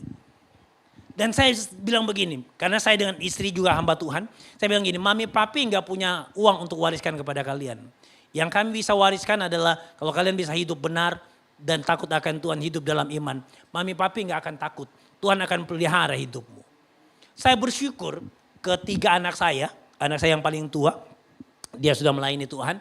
Anak saya yang kedua dia sedang mengikuti pendidikan di Presiden University di Cikarang. Salah satu itu kampus ketiga atau keempat termahal di Indonesia. Yang saya sendiri gak keluarkan uang apapun. Ya sedikit saja. Nanti saya cerita kesaksian singkat. Anak saya yang ketiga sedang kuliah di Denpasar. Saya mengucap syukur Tuhan pelihara mereka luar biasa. Sebagai kesaksian begini. Bapak Ibu saya hamba Tuhan full timer. Saya gak punya kerja sekuler. Saya gak ada gaji. Saya juga selain pelayanan di GBI sebagai wakil ketua BPD Sulsel, saya salah satu direktur, saya direktur nasional sebenarnya dari Yayasan Misi yang bernama Youth with a Mission, Yayasan Anak Muda. Kami punya 50 cabang di seluruh Indonesia, saya ketua umumnya. Saya sudah melayani yayasan ini 30 tahun lamanya, yayasan ini tidak kasih gaji saya sejak saya melayani. Justru kami harus membayar di yayasan sebagai iuran karena uang itu dipakai buat operasional pelayanan. Jadi saya nggak ada uang dalam pelayanan. Tapi Tuhan pelihara kami luar biasa. Saya kasih kesaksian. Anak saya yang kedua, Jessica, waktu dia 2 tahun lalu waktu dia mau pergi ke Cikarang, saya punya hanya uang waktu itu ada untuk 1 semester. 8 jutaan 1 semester. 1 semester di sana 4 bulan. Karena 1 tahun di 3 semester itu kuliah padat. Uang dormnya, uang asramanya 6 juta. Jadi dalam 4 bulan saya harus siapkan 16 juta. Ya. Kemudian 14 juta maaf. Nah, waktu saya ngantar dia ke Jakarta, saya tinggalkan dia terakhir mungkin sekitar 2 juta sebelum saya kembali pulang. Sebelum saya pulang, kakak saya yang tua, dia ajak kami makan. Setelah itu kemudian dia berkati anak saya Jessica 1 juta. Saya senang Bapak Ibu, karena waktu dikasih 1 juta, wah masih bisa lah tambahan buat uang makannya beberapa hari. Karena di kampusnya juga ada makanan, ada kantin murah. Jadi saya senang. Tapi waktu pulang dia bilang gini, papi saya mau berkati oma ya 500.000. Dan mau berkati tante 500.000. Saya punya kakak. Ya. Rupanya sebelumnya dia udah berdoa, minta supaya Tuhan berkati dia 500.000. Dia mau berkati omanya 250.000 dan tantenya 250.000. Saya nggak tahu dia doa gitu. Jadi waktu Tuhan berkati dia 1 juta lewat kakak saya, dia bilang saya mau berkati oma 500 dan kemudian tante 500. Saya cuma diem, saya antara bingung senang atau sedih. Saya sedih sebenarnya. Saya bilang dalam hati saya cuma begini. Nah itu 1 juta lumayan nak buat uang makanmu beberapa hari. Kenapa kamu mau kasih orang? Dalam hati kecil. Tapi juga ada perasaan senang karena dia telah belajar untuk taat dan beriman kepada Tuhan. Saya cuma bilang begini. Kalau kamu rasa itu dari Tuhan, taat saja. Lakukan saja. Dia berkati akhirnya. 1 juta yang baru dia dapat, dia kasih omanya 500, tantenya 500. Hari Sabtu saya pulang, hari Senin itu dia kuliah hari pertama. Malamnya saya ditelepon sama anak saya Jessica, kemudian saya speaker dengan istri saya. Kami nangis, dia cerita gini, papi sudah ada yang berkati saya untuk melunaskan uang kuliah sampai selesai. Dari sejak hari pertama dia masuk sampai dia mau wisuda sudah ada yang bayar uang kuliahnya. Sampai hari ini saya nggak tahu siapa orang itu. Saya nggak tahu siapa yang berkati dia. Karena hanya orang itu pernah datang ke Makassar, ya saya juga nggak kenal katanya pernah datang. Dan kemudian teman dari orang ini yang pernah datang ke Makassar, yang saya nggak kenal sampai sekarang, diberkati dia sampai selesai. Dan puji Tuhan dia anaknya berprestasi. Tuhan berkenan hari Selasa ini, Selasa besok dia akan ke Singapura. Karena dia akan magang di KJRI di Los Angeles di Amerika. Waktu dia mau bilang ke Amerika, hati kecil saya uang dari mana nak? Tapi saya telah tahu bagaimana Tuhan memimpin kami keluarga. Saya bilang percaya saja. Kalau itu rencana Tuhan, Tuhan bukakan jalan. Dan puji Tuhan. Tuhan bukakan jalan. Mulai ada orang yang bilang, saya tanggung tiketnya. Saya hanya ada uang untuk 1 bulan untuk tinggal di sana. Sisanya kamu berdoa, dia akan 3 bulan di sana untuk magang. Dan Tuhan adakan secara luar biasa. Yang saya cuma wariskan adalah iman kepada mereka. Hidup takut akan Tuhan. Anak saya yang ketiga dan keempat. Itu Jessica yang saya ceritakan tadi. Anak yang ketiga Jennifer yang dia sekarang lagi kuliah di ISI Denpasar ambil desain interior. Waktu kurang lebih 2 tahun lalu waktu dia tamat SMA. Saya juga bilang begini, kamu berdoa aja. Terus terang kalau secara keuangan papi maunya tahun depan baru kamu kuliah. Supaya papi bisa tabung dulu sambil kamu ikut dulu lah sekolah misi jangka pendek dari yayasan kami. Supaya saya bisa nabung menurut saya. Tapi kemudian saya bilang gini, kamu berdoa. Kalau Tuhan, kamu lakukan apa bagianmu? Dia doa puasa 3 hari. Sambil kemudian dia kirim aplikasi untuk mendaftar. Dan akhirnya dia diterima lewat jalur prestasi tanpa tes. Anak ini cukup berprestasi. Walaupun awalnya dibilang saya nggak yakin apa bisa diterima. Tapi akhirnya dia lolos jalur prestasi di Institut Seni Indonesia di Denpasar. Dan waktu dia diterima, saya sebagai orang tua saya senang. Saya posting di Facebook. Wah saya senang lah, intinya senang. Saya nggak cerita apa-apa, saya hanya posting terima kasih.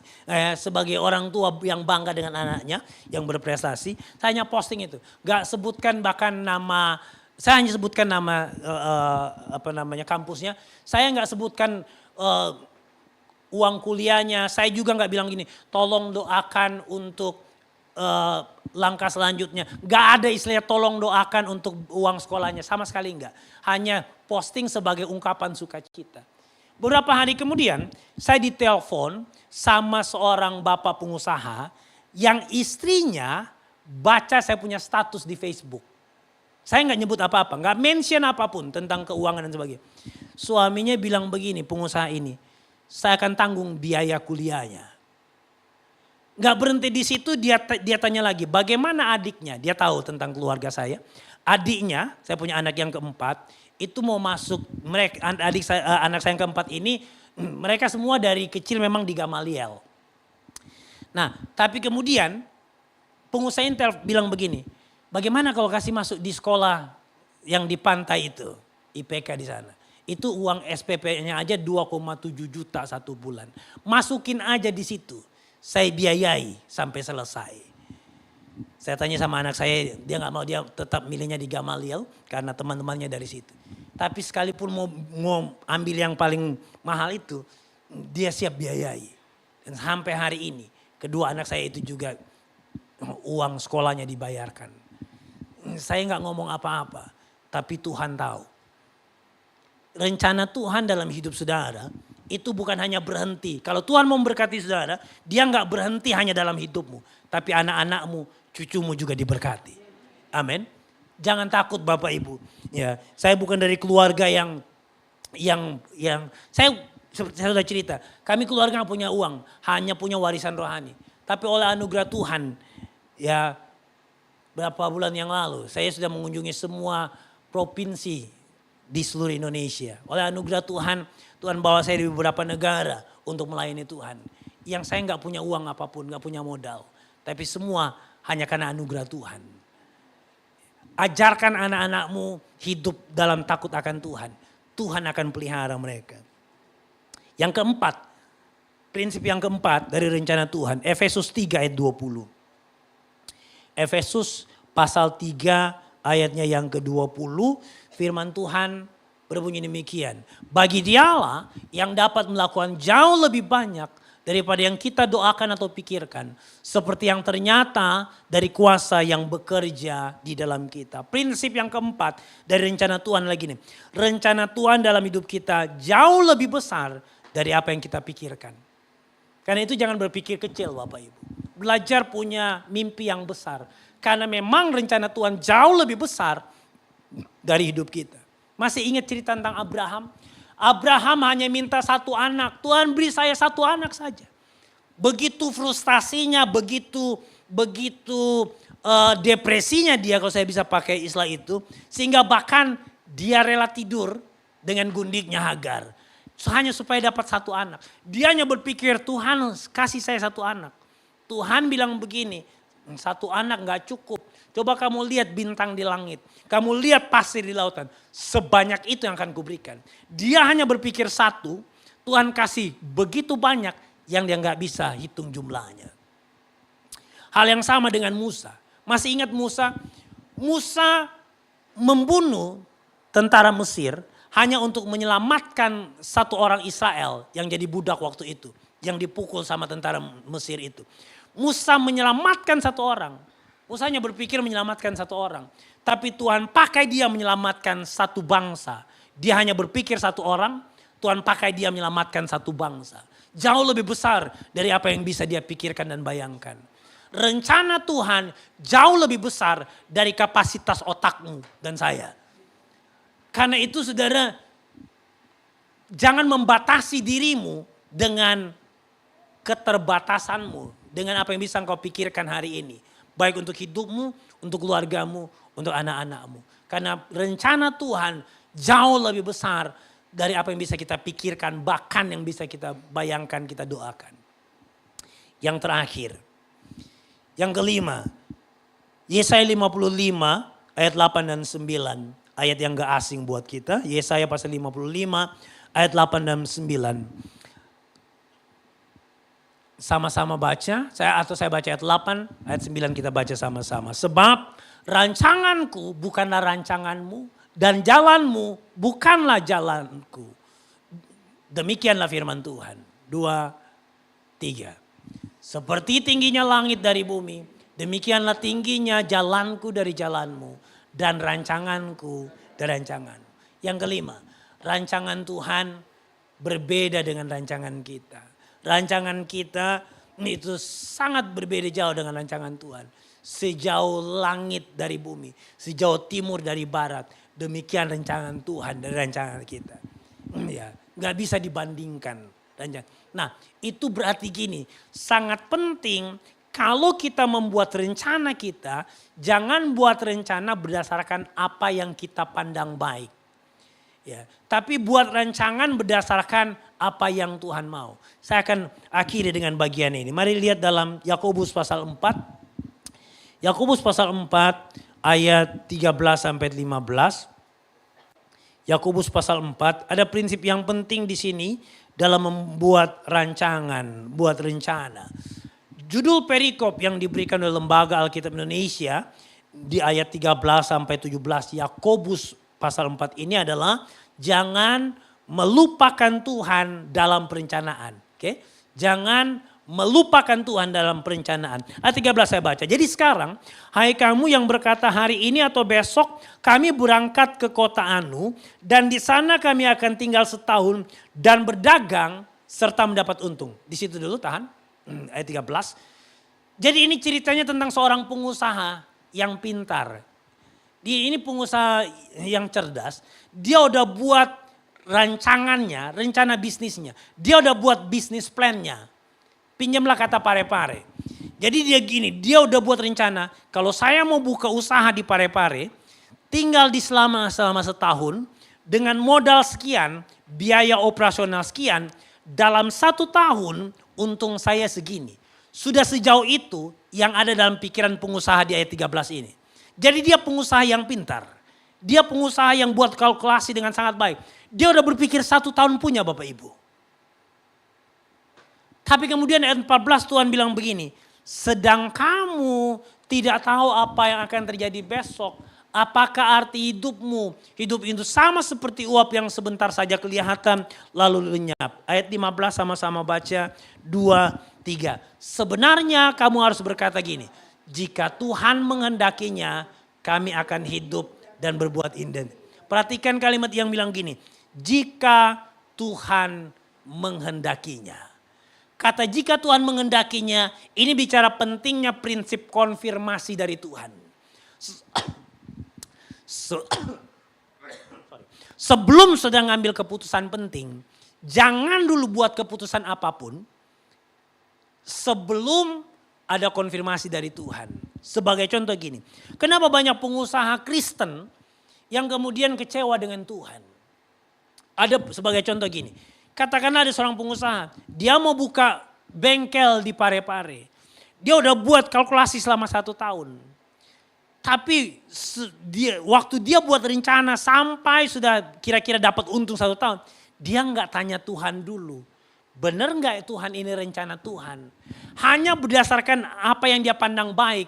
Hanya berdasarkan kalkulasinya. Hanya berdasarkan rekomendasi keluarga yang di Parepare. Hanya berdasarkan koneksi ke pemerintah, ke bupati, ke lurah yang ada di Parepare.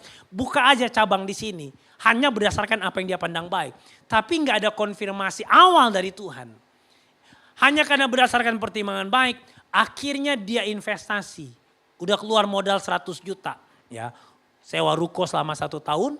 Kemudian modal awal dan sebagainya. Nah, setelah kemudian keluar modal, baru kemudian dia undang pendeta. Pak pendeta, tolong datang. Hari pertama sebelum saya buka bengkel, tolong doakan. Seolah-olah doa pendeta di hari pertama itu sudah konfirmasi bahwa itu kehendak Tuhan. Padahal nggak ada konfirmasi apa. Dia nggak libatkan Tuhan di awalnya. Dia udah ngambil keputusan berdasarkan apa yang dipandang baik. Setelah kemudian gagal, usahanya bangkrut, Tuhan dia salahkan. Loh, yang kamu yang salah kamu kok. Kenapa mau salahkan Tuhan sekarang? Kamu yang gak pinta Tuhan di titik awal. Saudara, jangan ngambil keputusan apapun, apalagi keluar modal sebelum ada konfirmasi. Kalau saudara sedang bergumul untuk investasi, untuk buka modal usaha, untuk buka usaha yang baru, buka cabang yang baru. Jangan keluarkan modal apapun sebelum ada konfirmasi dari Tuhan. Karena gini, kadang-kadang Tuhan menuntun kita, tolong buka 1 Korintus 2 ayat 9. Kadang-kadang Tuhan menuntun kita berdasarkan prinsip ayat ini. Bahwa apa yang tidak pernah kamu lihat, yang tidak pernah kamu dengar, yang tidak pernah timbul dalam hatimu, yang tidak pernah kau pikirkan, itu yang disediakan Tuhan. Kalau saudara udah keluar modal, hatimu udah di situ, pikiranmu udah di situ. Kan berlaku prinsip itu. Di mana hartamu berada, di situ hatimu berada. Saudara udah keluar modal 100 juta, baru mau tanya Tuhan, Tuhan ini kehendak Tuhan gak untuk saya buka bengkel di Parepare? Waktu Tuhan bilang tidak, saudara akan tolak. Dalam nama Yesus, saya tolak ini suara setan. Loh itu Tuhan yang ngomong. Tapi saudara yang udah keluar modal, sulit untuk saudara dengar Tuhan bilang bukan itu kehendakku nak buat hidupmu. Karena saudara sudah keluar modal. Sebelum saudara keluar modal, minta konfirmasi dari Tuhan. Itu pentingnya konfirmasi. Datang kepada pemimpin rohanimu. Berbicara, apalagi kalau saudara suami istri. Ya, belajar komunikasi. Saya mau tegur khusus suami-suami yang kalau ngambil keputusan gak libatkan istri. Nanti kalau udah rugi, baru kemudian istrinya disalahkan. Kamu sih gak dukung saya. Istri-istri kayaknya agak seneng nih ya dengar cerita ini ya.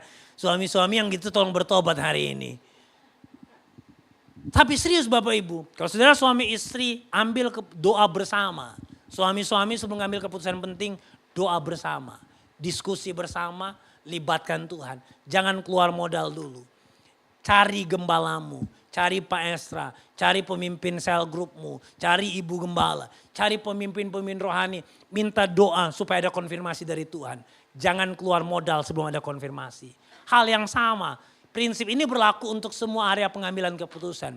Bukan hanya berdasarkan, bukan hanya dalam konteks mau berinvestasi. Sama, kalau saudara mau menikah dengan orang tertentu, jangan ngambil keputusan. Ya, jangan nanti udah lamaran, udah dikenalin sama orang tua, baru tanya gini, Tuhan bener gak sih ini pas dari Tuhan buat saya? Apalagi udah sering jalan berdua malam minggu. Apalagi kalau jalannya suka ke bioskop, tempat yang remang-remang. Ya, udah sama-sama, udah jatuh cinta, ya, baru tanya Tuhan, Tuhan bener gak sih dia orang yang tepat buat saya? Sementara maaf, mungkin saudara sudah tidur bareng dengan dia. Gak bisa. Jangan bangun hubungan sebelum ada konfirmasi. Bolehkah saya dengar anak-anak muda yang lagi pacaran bilang, Tuhan saya mau bertobat. Agak susah ya. Oh iya Bapak Ibu, penting konfirmasi dalam semua area pengambilan keputusan. Saudara yang mau melamar pekerjaan, jangan anggap sepele melamar pekerjaan hanya berdasarkan pandang baik. Ini bank lagi buka lamaran kerja, kayaknya cocok dengan saya. Jangan ngambil keputusan hanya berdasarkan apa yang saudara pandang baik. Tapi ngambil keputusan karena saudara tahu itu dari Tuhan dan saudara konfirmasi dari Tuhan. Amin. Supaya kita nggak salah dalam pengambilan keputusan. Amin. Mari kita berdoa. Bolehkah saya mengundang para pemain musik?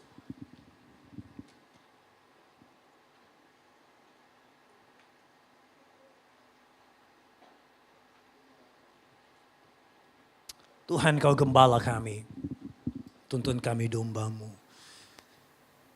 Sebagai domba Tuhan, kita sama-sama butuh Tuhan. Gembala kita, menuntun hidup kita. Haleluya. Jesus. Tuhan kau gembala kami. Tuntun kami dombamu. Berilah menikmati hikmat pengorbananmu. Tuhan Yesus, Juru Selamat, kami ini milik-Mu. Tuhan Yesus, Juru Selamat, kami ini milik-Mu. Saudara kita bangkit berdiri bersama-sama.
share musiknya saja dengan lebih pelan, dengan lebih lembut lagi.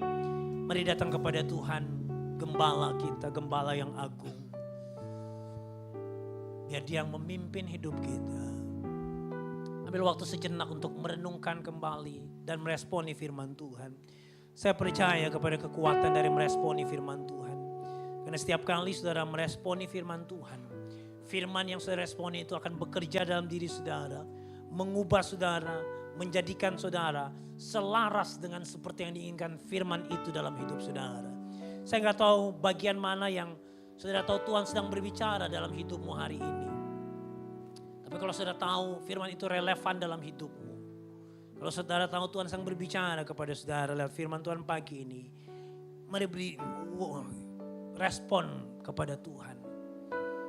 Mungkin ada di antara saudara yang sedang bergumul dengan apa yang sedang alami hari-hari ini. Waktu saudara lihat hidupmu hari ini, keluargamu, ekonomimu, karirmu, pelayananmu, apapun itu. Saudara mungkin gak percaya dengan firman Tuhan. Benar gak saya bisa dipulihkan? Benar gak ekonomi keluarga saya bisa dipulihkan? Jangan lihat hidupmu berdasarkan apa yang sedang kau alami hari ini. Karena Tuhan juga gak pernah melihat hidupmu berdasarkan siapa engkau hari ini. Setiap kali Tuhan menilai hidupmu, Tuhan sedang menilai hidupmu berdasarkan rencana masa depan Tuhan dalam hidupmu. Saya gak tahu apa yang sedang alami hari-hari ini. Tapi percayalah, rancangan Tuhan buat hidupmu adalah masa depan yang penuh harapan. Mungkin saudara sedang bergumul dengan anakmu yang sedang jauh dari Tuhan.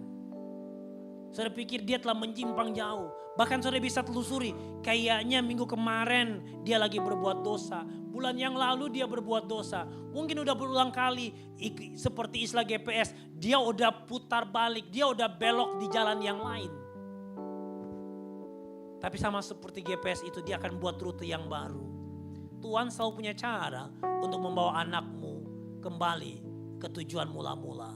Atau siapapun yang sedang saudara gumulkan, anggota keluargamu itu, teman dekatmu, percayalah selalu ada rute yang baru yang Tuhan siapkan buat hidupnya. Membawa dia ke tujuan mula-mula Tuhan. Rencana Tuhan tidak mungkin gagal dalam hidup. Saudara mungkin yang bergumul buat anakmu. Bagaimana masa depan anakmu? Jangan takut. Kalau Tuhan memelihara hidupmu, Dia akan memelihara anakmu. Dia akan memelihara cucumu. Dia akan memelihara keluarga besarmu. Dan mungkin waktu saudara melihat dirimu, saudara melihat dirimu terlalu kecil. Padahal rencana Tuhan jauh lebih besar dari apa yang saudara pikirkan dan bayangkan. Taruh hidupmu di tangan Tuhan. Biar Tuhan yang akan melipat gandakan hidupmu.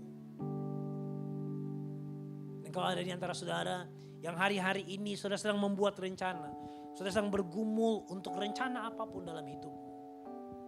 Jangan ngambil keputusan tanpa ada konfirmasi dari Tuhan. Kalau saudara yakin, saudara tahu firman Tuhan ini sedang berbicara dalam hidupmu. Dan saudara mau respon itu dan berkata, Tuhan aku perlu Engkau. Aku butuh tuntunanmu, aku butuh anugerahmu, aku butuh kekuatanmu. Untuk aku boleh hidup sesuai dengan rencanamu. Kalau saudara orangnya, bolehkah saya angkat tanganmu di hadapan Tuhan. Saya mau berdoa dari tempat ini buat saudara. Siapapun saudara, apapun pergumulanmu. Haleluya. Tuhan Engkau melihat setiap tangan-tangan yang sedang terangkat kepadamu. Mereka yang sedang meresponi firman-Mu dalam setiap pergumulan mereka. Apapun persoalan yang sedang mereka alami. Aku berdoa dalam anugerah Tuhan. Bapa aku minta kepadamu dalam nama Tuhan Yesus Kristus. Kiranya kekuatan yang baru. Anugerah Tuhan. Perspektif yang benar. Tuhan pemahaman akan kehendak Tuhan. Turun dalam hidup mereka. Aku bersepakat dengan iman mereka. Untuk menerima kekuatan dan anugerah yang baru. Dalam nama Yesus. Kalau secara khusus untuk mereka yang sedang bergumul. Buat anak mereka, keluarga mereka. Yang mungkin sedang jauh daripada Tuhan. Aku bersepakat dengan iman mereka dalam nama Yesus. Pulihkan keluarga mereka. Pulihkan anak mereka, keluarga besar mereka. Yang sedang mereka gumulkan hari-hari ini. Terima kasih Tuhan. Dalam nama Yesus. Silakan turunkan tangan. Yang terakhir saya mau berdoa secara khusus. Kalau saudara sedang mau mengambil keputusan penting. Saudara yang butuh konfirmasi. Entah untuk investasi, untuk buka cabang yang baru. Untuk pindah tempat, untuk melamar pekerjaan. Untuk menikah dengan seseorang. Untuk membuat rencana yang berhubungan dengan masa depanmu. Kalau hari-hari ini saudara sedang dihadapkan dengan pengambilan keputusan, saudara sedang butuh konfirmasi dari Tuhan, dan saudara butuh itu supaya saudara nggak salah melangkah dari Tuhan. Kalau saudara orangnya, bolehkah sekali lagi angkat tangan kananmu tinggi kepada Tuhan. Saya mau berdoa secara khusus. Tuhan, dalam nama Yesus, sekali lagi aku berdoa buat konfirmasi daripada Tuhan. Setiap kali firman-Mu disampaikan, karena Engkau tahu kebutuhan umat-Mu. Aku berdoa untuk setiap mereka yang hari-hari ini sedang membutuhkan konfirmasi daripada Tuhan untuk pengambilan keputusan penting dalam hidup mereka. Aku berdoa dalam nama Yesus, Tuhan beri konfirmasi. Jangan biarkan mereka salah melangkah, jangan biarkan mereka salah buat keputusan. Aku berdoa buat kepekaan rohani, aku berdoa buat ketajaman untuk mendengar suara-Mu. Aku berdoa buat mata yang tajam melihat ke depan. Aku berdoa, Tuhan, Engkau sendiri akan menuntun langkah hidup mereka sesuai dengan firman-Mu. Bahwa Engkau menuntun langkah-langkah kami orang benar. Dalam nama Tuhan Yesus Kristus. Sungguh aku berdoa, beri konfirmasi.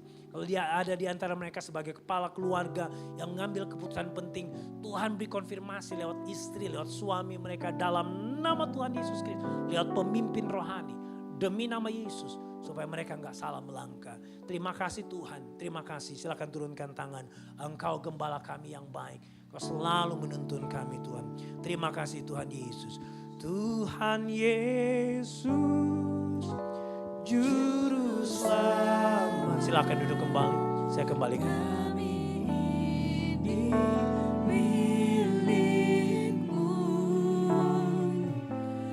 Tuhan Yesus, Juru Selamat,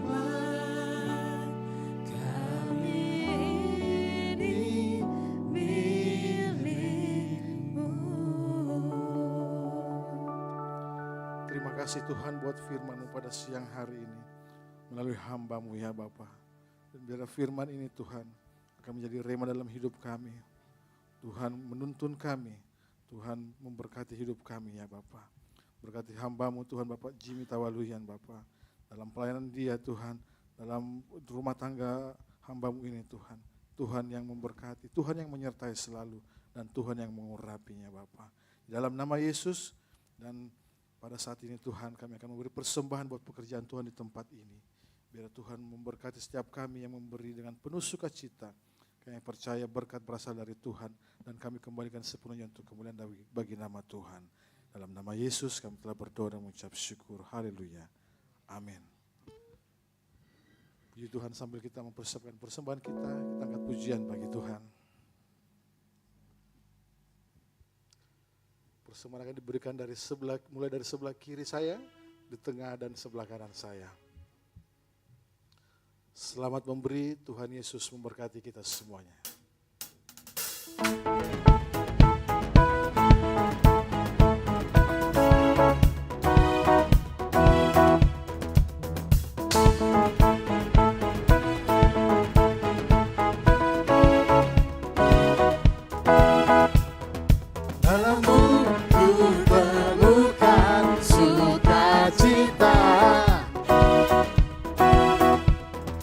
Dunia takkan sanggup untuk berikan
persembahan jemaat Tuhan. Shalom jemaat yang dikasihi Tuhan, berikut beberapa informasi kegiatan GBI Oikumene selama 1 minggu ke depan. Bagi Bapak Ibu Jemaat Tuhan, mari bersekutu dan beribadah bersama pada ibadah musbah keluarga yang akan diadakan minggu ini. Berikut informasinya. Kami mengajak jemaat Tuhan sekalian untuk beribadah bersama menikmati hadirat Tuhan pada malam pujian dan penyembahan Worship Night yang bertempat di gedung gereja. Doa sarapan pagi bersama akan diadakan pada hari Sabtu pukul 5 pagi bertempat di gereja. Bapak Ibu Jemaat Tuhan juga dapat menyaksikannya secara online melalui live streaming YouTube GBI Oikumene. Doa pelayan dan puasa akan diadakan pada hari Sabtu pukul 6 sore bertempat di gereja. Gladi bersih untuk ibadah raya pertama akan diadakan pada hari Sabtu pukul 7 malam, ibadah raya 2 pada hari Minggu pukul 2:30 sore, dan gladi bersih untuk ibadah raya ketiga akan diadakan pada hari Sabtu pukul 10 pagi. Ibadah raya Minggu diadakan sebanyak 3 kali, yaitu pukul 9 pagi, pukul 5 sore, dan pukul 7 malam. Ibadah raya yang pertama dan kedua akan disertai ibadah anak sekolah minggu. Ibadah-ibadah ini juga dapat disaksikan secara online melalui live YouTube GBI Oikumene. Bagi saudara-saudari yang ingin mendapatkan dukungan doa, silakan menghubungi nomor berikut. Pondok Daud akan diadakan setiap hari Selasa dan Jumat pukul 3 sore bertempat di ruang sekolah minggu. Bagi jemaat Tuhan yang berkerinduan untuk didoakan, silakan mengisi form pokok doa yang telah disiapkan. Mari tetap saling menopang dalam doa-doa kita kepada Tuhan. Bagi saudara-saudari yang membutuhkan layanan konseling, penyerahan anak, dan pernikahan, silakan menghubungi nomor berikut. Baptisan akan diadakan pada minggu terakhir setiap 3 bulan sekali. Bagi saudara sekalian yang membutuhkan layanan baptisan, silakan menghubungi nomor berikut. Persembahan persepuluhan dan persembahan lainnya dapat ditransfer melalui rekening BCA dengan nomor 7993 111 777 atas nama GBI Oikumene. Jangan lupa untuk mencantumkan keterangan untuk setiap persembahan yang diberikan. Perpuluhan yang jemaat Tuhan berikan akan dipergunakan seluruhnya untuk pekerjaan Tuhan di tempat ini dan akan dilaporkan secara periodik serta terbuka kepada jemaat Tuhan sekalian. Bagi Bapak Ibu jemaat Tuhan dan saudara sekalian yang rindu untuk melayani Tuhan, silakan mengisi formulir dengan cara scan barcode berikut atau menghubungi nomor berikut. Mari memakai waktu dan talenta yang Tuhan beri bagi kemuliaan namanya. Demikian informasi mengenai kegiatan GBI Oikumene selama sepekan. Selamat hari Minggu, Tuhan Yesus memberkati. Puji Tuhan, ada pengumuman tambahan. Yang pertama, mewakili gembala dan pengurus gereja serta jemaat mengucapkan banyak terima kasih kepada Pendeta Madia Pak Jimmy Tawaluyan yang telah menyampaikan kebenaran firman Tuhan buat kami semua di tempat ini. Tuhan Yesus memberkati dalam pribadi, pelayanan, keluarganya, untuk rencana masa depannya Tuhan memberkati. Selanjutnya, buat jemaat Tuhan sekalian yang baru pertama kali hadir di GBI Oikumene, kami ucapkan selamat datang. Di depan kursi Bapak Ibu jemaat sekalian ada form selamat datang, silakan diisi formulirnya. Nanti pada saat kita keluar silakan ditukarkan dengan souvenir, gantungan kunci yang telah disediakan dari gereja, supaya kalau kita ketemu nanti terus kita lihat ada gantungan kunci GBI, oh pernah ibadah di GBI atau oh jemaat GBI Oikumene. Jadi pertama kali kita datang mungkin merasa asing dan belum punya kenalan, tapi percayalah kedua kali kita datang kita menjadi keluarga di tempat ini, amin. Untuk alat tulisnya ada di aser, sedang dibawa di bagian kiri dan kanan. Kalau ingin mengisi formulirnya silakan minta pulpennya. Di tangan aser juga membawa formulir untuk doa. Apabila jemaat Tuhan sekalian rindu untuk mendapat topangan doa dari gembala dan dari tim doa, silakan mengisi formulir permohonan doanya. Nanti kita akan doakan pada hari Selasa dan hari Jumat di Pondok Daud di gereja ini. Selanjutnya bagi jemaat Tuhan yang rindu untuk melayani Tuhan, di depan kursi juga ada barcode kecil, silakan di-scan dan silakan diisi kira-kira pelayanan apa yang sesuai dengan kita, yang Tuhan percayakan untuk kita. Mungkin menjadi usher, penerima tamu, mungkin menjadi singers, penyanyi di altar, pemain musik mungkin, penari tamborin dan lain sebagainya. Silakan diisi formulirnya di barcode yang sudah ada, atau bisa juga menghubungi nomor yang tadi ada di depan, atau menghubungi teman-teman juga yang ada di belakang. Nanti kita akan follow up buat jemaat Tuhan sekalian yang mau melayani Tuhan di tempat ini. Saya percaya kita semua diberikan Tuhan talenta-talenta untuk saling memperlengkapi di dalam gereja ini, amin. Amin.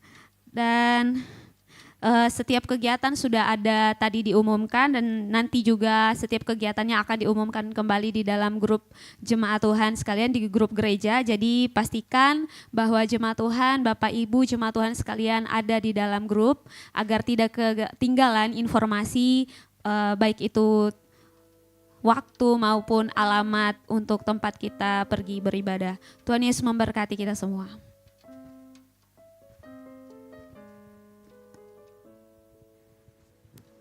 Puji Tuhan, kita tidak ada pengumuman tambahan lagi. Baiklah, kita akan mengakhiri ibadah kita pada siang hari ini. Saya undang kita bangkit berdiri semuanya.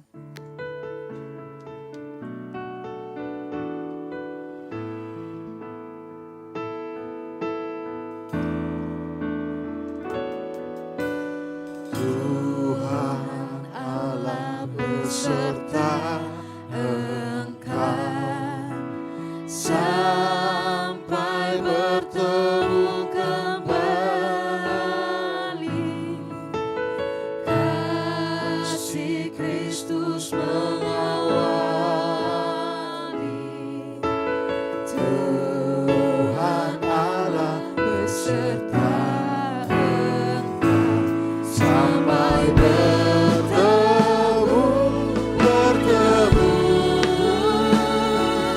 sampai lagi kita bertemu, sampai bertemu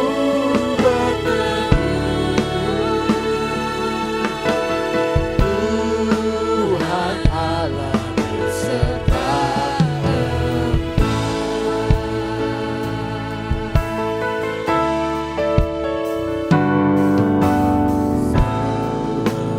Allah beserta Engkau, sayapnya pernaunganmu, sabda Kristus santapanmu. Tuhan Allah beserta sampai bertemu sampai lagi kita sampai bertemu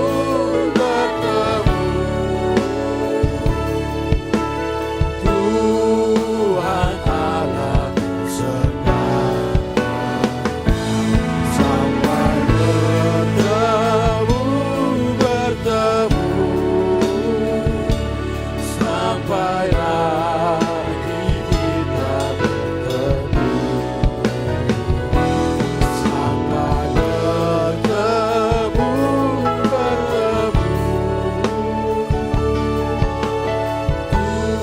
Tuhan Allah beserta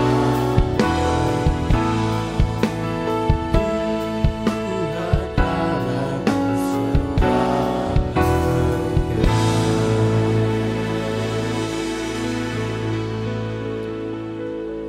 Segala puji, hormat, kemuliaan hanya bagimu Bapa di sorga. Terima kasih buat waktu yang indah pada pagi hari ini. Kalau kami umatmu boleh datang bersekutu dengan Tuhan. Memuji, memuliakan, meninggikan namamu di tempat ini Bapa. Terima kasih buat firman-Mu yang Engkau sudah perdengarkan lewat hamba-Mu. Kami diberkati lewat firman-Mu yang datang pada pagi hari ini. Dan kami percaya bahwa firman-Mu datang mengajarkan kami untuk lebih lagi, untuk kami setia kepadamu, mengasihi, mencintai, melakukan apa yang menjadi kehendak-Mu dalam kehidupan kami. Berdoa buat hamba-Mu yang sudah menyampaikan kebenaran firman. Biarlah Engkau senantiasa menyatakan kuasa-Mu lewat hamba-Mu dimanapun dia berdiri menyampaikan kebenaran firman. Bahkan banyak jiwa yang dimenangkan lewat hamba-Mu Bapa di sorga. Kami juga bersyukur buat kesaksian keluarga ini. Keluarga hamba-Mu yang datang menguatkan kami umat-Mu di tempat ini. Kami melihat betapa besarnya Tuhan. Kami melihat betapa dahsyatnya Tuhan. Tatkala kami belajar taat dan setia kepada Tuhan. Belajar mengandalkan Tuhan dalam kehidupan kami. Dan biarlah kesaksian ini menjadi kekuatan bagi kami umat-Mu yang ada di tempat ini. Untuk belajar semakin taat setia kepada Tuhan. Memandang Tuhan saja. Menyerahkan seluruh perjalanan kehidupan kami. Terima kasih Bapa di sorga.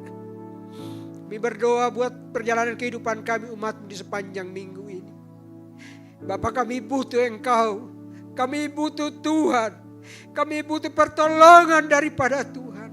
Kami menyadari bahwa tanpa Tuhan kami tidak akan sanggup, tidak akan mampu. Dan oleh sebab itu berilah kami belas kasihan. Berikan kami cinta-Mu Bapa. Supaya kami belajar mengandalkan Tuhan. Memandang Tuhan saja, bahwa Tuhanlah satu-satunya penolong, penjaga, pemelihara. Tuhanlah sumber berkat kami. Kami mempercayai Tuhan. Terima kasih Bapa di sorga. Apapun persoalan pergumulan kami umat-Mu di tempat ini, kami serahkan ke dalam tangan Tuhan. Dan kami percaya bahwa Tuhanlah satu-satunya jawaban bagi kami. Karena kami percaya bahwa tidak ada yang mustahil bagi-Mu Tuhan. Terima kasih Bapa. Perjalanan penggembalaan di tempat ini kami taruh ke dalam tangan Tuhan. Biarlah di tempat ini nama-Mu dipuji, ditinggikan. Di tempat ini nama-Mu diagungkan tinggi Bapa di sorga. Bahkan di tengah-tengah umat ini, nama-Mu diagungkan, ditinggikan. Tuhan, Engkau memberkati hamba-Mu Pastor Ezra, yang Engkau sudah percayakan bagi kami untuk menggembalakan seberapapun umat-Mu yang Engkau sudah percayakan baginya. Biarlah kuat baru, sehat baru menjadi bagiannya. Tuhanlah penolong Pastor Ezra. Tuhanlah sumber hikmat pengetahuan baginya. Untuk mengajarkan kami umat-Mu belajar semakin taat dan setia kepada Tuhan. Mengasihi Tuhan, mencintai Tuhan. Kiranya Tuhan juga mengasihi Pastor Ezra. Memberkati pekerjaan tangannya. Memberkati keluarganya, memberkati istrinya dan anaknya. Bahkan orang tua kami Bu Gembala di tempat ini. Biarlah penghiburan dan damai sejahtera Tuhan menjadi bagiannya. Terima kasih Bapa. Kami berdoa buat anak-anak kami Tuhan. Kiranya Tuhan mengambil alih seluruh kehidupan. Masa depan anak-anak kami taruh ke dalam tangan Tuhan yang kuat. Biarlah rencana dan rancangan-Mu tidak pernah gagal dalam kehidupan anak-anak kami. Tapi Engkau menjadikan anak-anak kami menjadi anak-anak yang berhasil. Masa depan yang diberkati Tuhan. Terima kasih Bapak. Bangsa dan negara kami taruh ke dalam tangan Tuhan. Kiranya Tuhan memberkati bangsa dan negara kami Indonesia. Tuhanlah yang menjadi kepala atas bangsa dan negara kami. Menjadikan bangsa kami menjadi bangsa yang aman, tentram, adil, makmur dan sejahtera. Demikian pun juga kota Makassar, kota di mana kami hidup. Terima kasih Bapa. Terpujilah nama-Mu. Bapa, kami juga umat-umat-Mu sudah membawa korban persembahan kami kepadamu. Biarlah persembahan ini berkenan dan layak bagi-Mu. Bahkan apa yang ada pada kami Engkau berkati Tuhan. Engkau menjadikan kami kaya dan Engkau menjadikan umat-Mu menjadi umat yang terberkati. Lewat kami belajar taat dan setia kepadamu. Mengasihi Engkau, mencintai Engkau lewat penggembalaan di tempat ini. Terima kasih Bapa. Ini doa dan syukur kami kepadamu. Ampuni segala dosa pelanggaran kami. Ampuni ketidakkudusan dan ketidaklayakan kami menghampiri Engkau pada pagi hari ini. Di dalam nama Tuhan Yesus Kristus, kami sudah berdoa dan mengucap syukur.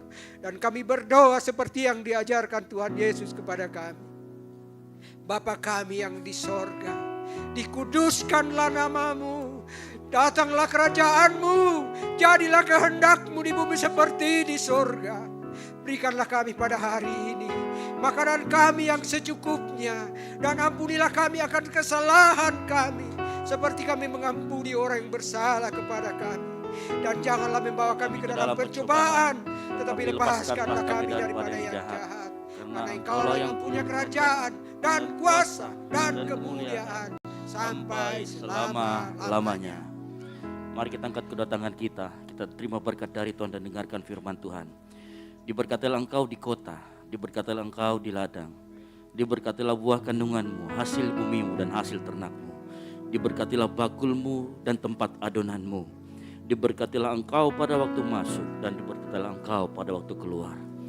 Anugerah dari Allah Bapa yang kita terima keselamatan dari iman kita kepada Tuhan Yesus Kristus. Dan Roh Kudus yang tinggal di dalam hati kita, menyucikan, membenarkan kita, menyertai kita sampai selama-lamanya. Sampai Tuhan Yesus datang kedua kalinya menjemput kita di awan-awan. Bagi Dialah segala kemuliaan sampai selama-lamanya. Yang diberkati Tuhan sama-sama katakan amin. Selamat hari Minggu, Tuhan Yesus memberkati.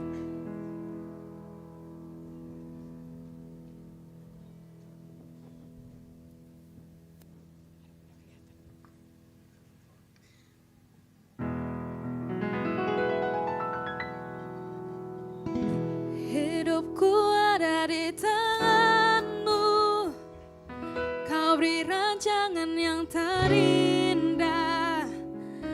Tak hanya yang baik saja yang ku terima. Walau tubuhku dirabukan, walau jiwaku tergoyahkan, pujianku takkan terhenti.